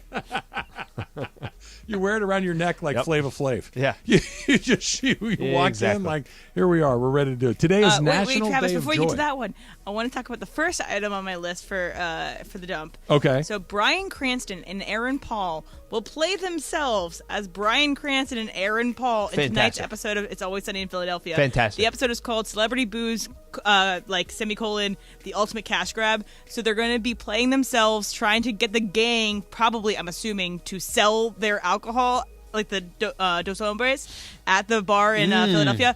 I love this. I love what Bryan Cranston and Aaron Paul are doing. They're kind of going into like the Breaking Bad of it all, but also themselves and like they work together. It's meta. Yeah, it's super fun. I love It's Always Sunny. It's a great show. I'm going to definitely watch this. I know you're not you just didn't watch it, I've right? never seen it. Okay, so the I fact... think you would like it, Trav. Really? Yes, I really do think you'd like it. The humor is... You'd it's get it. extreme, but it's hilarious. It's a... I don't know. It's like a... It's a little not super, like, PC or whatever, but it's also, like, they are in on that joke about it. Like, watch the first... Once Danny DeVito gets in. 'Cause that's, It's like, later definitely not... South Park is its own world, and they push the envelope like no tomorrow. It's one of the closer pushing to envelope, but it's real people. Like I laugh out loud Yeah. often watching the show. And then Yeah. also that me and Al are on the same page. We're not probably the same genre of people to go sell a show to, but I think that we both like it. Kind of shows its breadth. I will watch tonight's if this is what Yeah. it. And I didn't even know. I saw some stuff on Twitter and Instagram, kind of all of them together promoting it, but I didn't know it was tonight. Playing yourself is always a weird deal, right? That can go, it's either great or it's dreadful. There's very little in between there. Those guys are really talented actors, so I'm sure it will be great. But sometimes when you're playing yourself in a show, it comes off super weird. The show is talented enough and well written enough that I think it'll be good. Happy birthday to John Elway, who for a period of time was on the list of greatest quarterback of all time. He was in the mix with Montana. He was in the mix with Marino and some of those other guys. Could be greatest of his generation. Yeah, but the problem is his generation included Joe Montana, which is a tough guy to He'd beat. be more like a Ben Roethlisberger, where like he's in the conversation at the top of his generation, but maybe isn't the Tom Brady. You know? Well, that's the thing. Tom Brady ruined this for everybody. Well, I don't think he did. I think Tom Brady is just you are absolute. You're the absolute So you're fighting gold for two? standard, and everybody else is underneath. It's you're fighting for lemon pepper. You're fighting for number 2. Yes, you're fighting for number 2. Trying to figure it out. Your guy Elon Musk turns 52 today. Slee, would you 52. like to wish him a happy birthday? Why do I feel like he's a lot? Happy birthday, Elon. Why do I feel like he was a lot older? Maybe Kurt Sandoval insulted him, Because and he's you a read that. bajillionaire. Well, that could have. I saw Kurt yesterday. Oh yeah, yeah. And you actually did not come up, believe it or not. How's that even possible? I feel like every other interaction that we've had, you've come up because of the whole age thing. Never came up yesterday. Well, it's kind of taken on because a life he's not of its playing own. in the softball game, and he said, "I can't believe you didn't draft me." I'm like, "You weren't on the board." You drafted DeAndre. He wasn't on the board. Kurt didn't talk to me the rest of the Laker presser. He's like, "You know what? Shun. The He's not. Cam brothers are making fun of my age. Emily has taken it as her passion on the show to constantly I remind even did people. it in your ear today, not on air. I know. No, I'm well aware of what you're doing. It's fine. She actually puts it on the rundown. Taylor does it. She puts on the rundown for. It always moves. I It's put like, a kaboom on the rundown 10:30, today. 11:15. Let's do this. So Rams new receiver, just recently drafted Puka Nacua. There was a little game that was going around that you had to bench one guy from these 6 players, right? It was Steph Curry, Michael Jordan, LeBron James, Kevin Durant, Shaquille O'Neal, and Kobe Bryant. One guy's got to come out.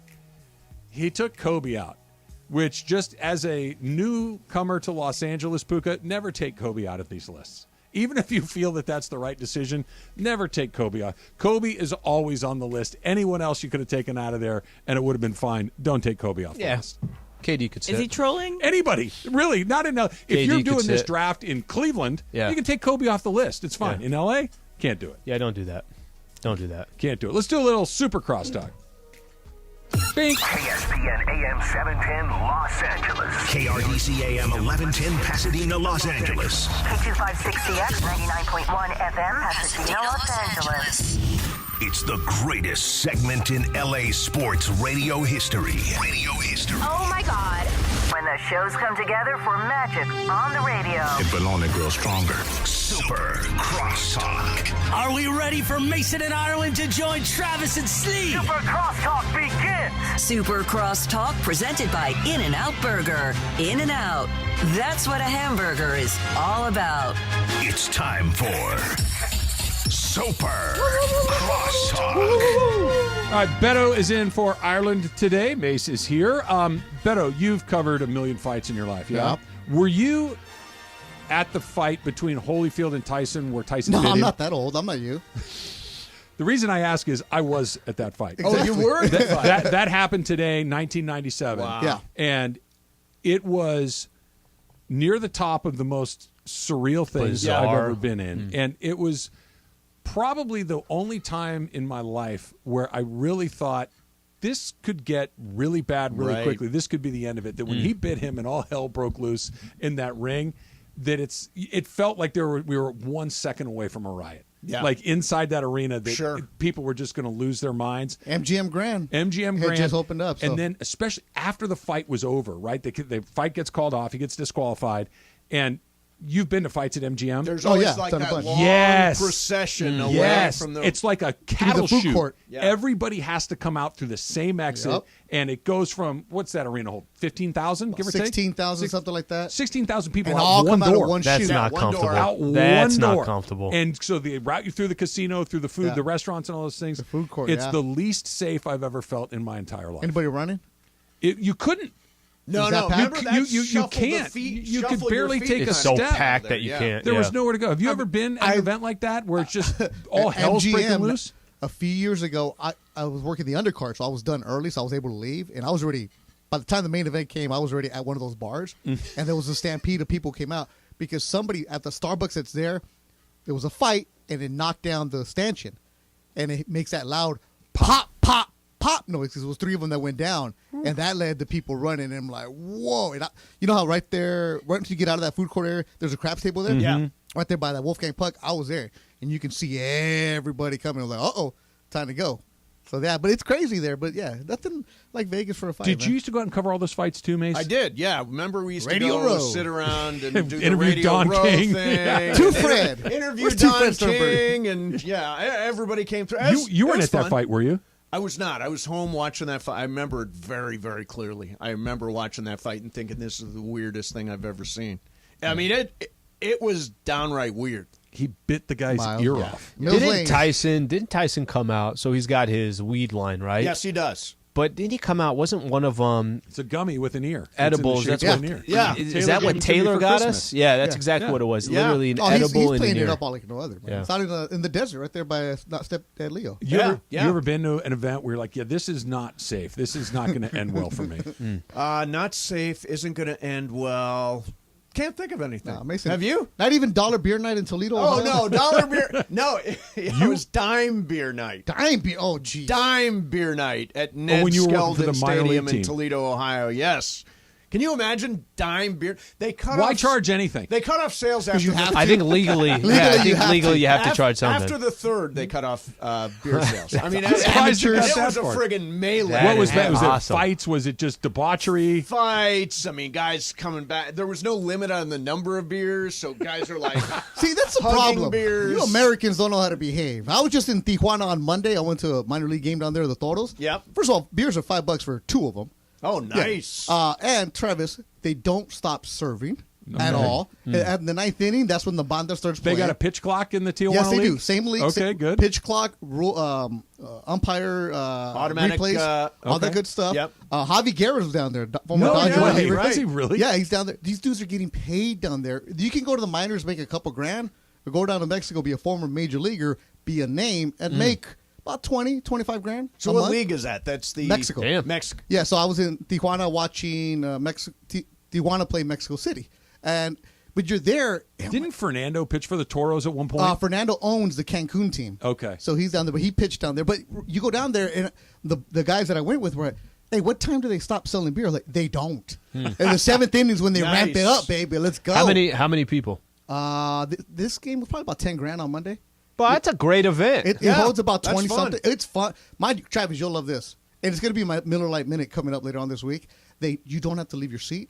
They bring the churro man, the carne asada man, the taco man, Damn. the elote man, everybody. I spent $62 on Monday. Why don't we have that here? Yeah, why don't we have more? Because you don't know how to behave, we people. We used to have ushers. We're not going to get crazy on elotes. We can have the corn guy come through. Right. But we used to have guys come through offering stuff. Yeah, they don't have that anymore. There was a beef Elotes jerky guy would came kill through. it at Dodger Of course Stadium. they would. Oh, beef jerky guy came through, and the best part is, as you're finishing your beer, There's the cubetero, the beer man, right there, right next to you. Wow. Here you go. I'm like, no, I didn't ask for one. No, here you go. Here you go. Nice. Heck yeah. Why can't we have nice I don't things, know. Mace? We even got rid of, remember Roger Owens who used to throw Oh, peanut guy. I saw him the other day. He's selling like cotton candy or something like that. They eliminated the peanut can't throw. throwing because there's like a liability Yeah. issue. He used to throw like in the middle of the aisle. I was like crazy. He used that to be was on able late to night do it. TV doing Yes. this. Right? Yeah. Johnny Carson used to put him on, I Yeah. want to say. I remember seeing it with my own two eyes. We was at a Dodger game with my dad, and he's coming by. And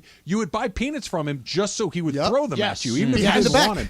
We had 3 people in our aisle, all want peanuts. He puts 3 bags in his hand, behind the back, Yep. like he hit you, and you. Bang, bang, bang. Perfect strike, all 3 of them. It's the coolest thing I've ever seen in my life. Yeah. Yeah, I'm pretty sure he had cotton candy when I saw him at the top deck. the other that's day. Can't sad. throw cotton That's candy. sad. Should we doing it. blame Dave Roberts? I mean, who do we blame on this? Yeah, that's a good question. Overly Right? litigious I don't citizens. think it's Doc. Yeah, his Rapsodo's not good Yeah, enough. I don't know who you Dave blame. seems to be That's the been guy to me. go after. Just blame it on Dave. Yeah, Get sure. the The spin rate peanut on the guy peanuts out. weren't working. You know? Dave gets blamed for a lot. Does he get blamed for Clayton Kershaw having a breakdown at the end of the game last night? You know what he gets blamed for? Oh, Putting Phil Bickford in the 9th. I texted Bergman right away. I said, "Bickford, really?" I mean, I know it was 5-0, But isn't Bickford- that isn't that Bickford the will always situation? get you into But isn't trouble. that the situation where you have a big enough? You've seen this with Vezio, where they're trying to just kind of get him back. Get rid of that guy. But isn't that the situation where you try to? Can I give somebody a chance where the game's not really in jeopardy until he put the if game you in can't jeopardy? hold him at 5-0, what are you doing? Are you really going A to trust him at 5-run 5-4? lead with 1 inning to go seems like the only place you can use those Yeah, guys. yeah. And by the way, Evan Phillips had to get the final Yeah, out of the game. Evan Phillips did he, come in. he brought the tying run to the on-deck circle, Yep. and that's untenable. You, At you some have point, to go you get got to him. throw. You got to You perform. can't do it. You can't throw Bessie. I mean, you got very few usable arms down in the bullpen. As for the Kershaw thing, I mean, he started 16 games so far. Last year, I think he started 22. 22. He's going. We're not even at before the that, All-Star break. Gotta 22. dial it back. The year before that, 22. He's throwing that much because they have to. But that's They got no choice right now. That's the rub. He's your workhorse, and he's your oldest starter. Now. Yeah. And He's going on And the list pretty delivering. soon. I He understand needs a break. that not all third places are created equal. Yep. That the Dodgers are in through their half game out of second. They're only 3.5 games out of first place, et cetera, et cetera. They're in Right the there. playoff picture. They're in the That's mix. Julio's coming back. But they're also a third place team. Yeah, sure. So you can't just say, oh, we'll just shut him down in the event that it's You just, need him. That's what I'm saying. You need him to kind of catch the 2 teams in front Well, of you. They're maybe in a tough with spot. Julio back this weekend against Kansas City, maybe now's a chance Absolutely. to slide. They don't really have a Kershaw choice. into And the Julio's IL. the guy you might push a little bit, right? Like he's Is he going to the- let you push him? Well, that's a different question. I wouldn't. Right? I wouldn't. If I I'm were about to be Julio, a free agent and make all that money, nah, my friend, nah. We're not pushing nobody here. I'm going to try. Yeah. I'm going to try. Go ahead.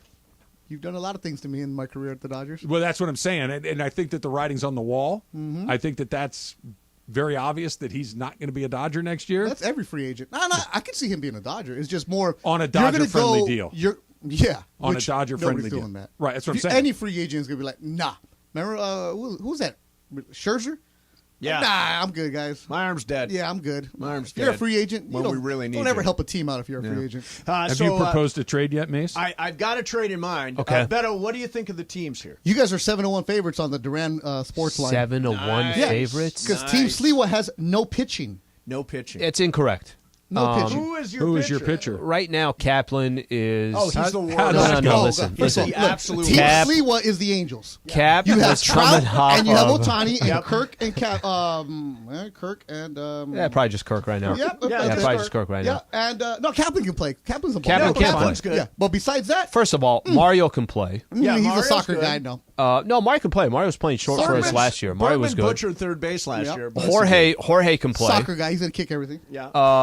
Burke hit a home run last year. Yeah, but he's too worried about his hair. No. Burke was a good pick. Yeah, so I think we got a decent enough Yeah, team If you, there. yeah, such a good pick. He went sixth. If Team Sliwa is the Angels, what's Team Mace? Oh, Yankees, baby. Yeah. Yankees still win the World No, Series. no, a no. lot. Yankees this no. year. I would Yankees this year. A lot of names underperform. No, they are the Phillies right now. They're The the Phillies. Phillies? Yeah, you guys are Phillies. No, high this rate, is high why- payroll. Yeah. This is Thurman the Munson. Padres, yeah. No, Padres is too $1 bad. billion I'm pick. going Phillies because that's a better Team Mace representation. is Thurman Munson, Billy Martin ready to fight everybody because Yeah. you have Momo and CY. Yes. They're going to argue like it's around the horn. That Momo went ninth is insulting. You guys are.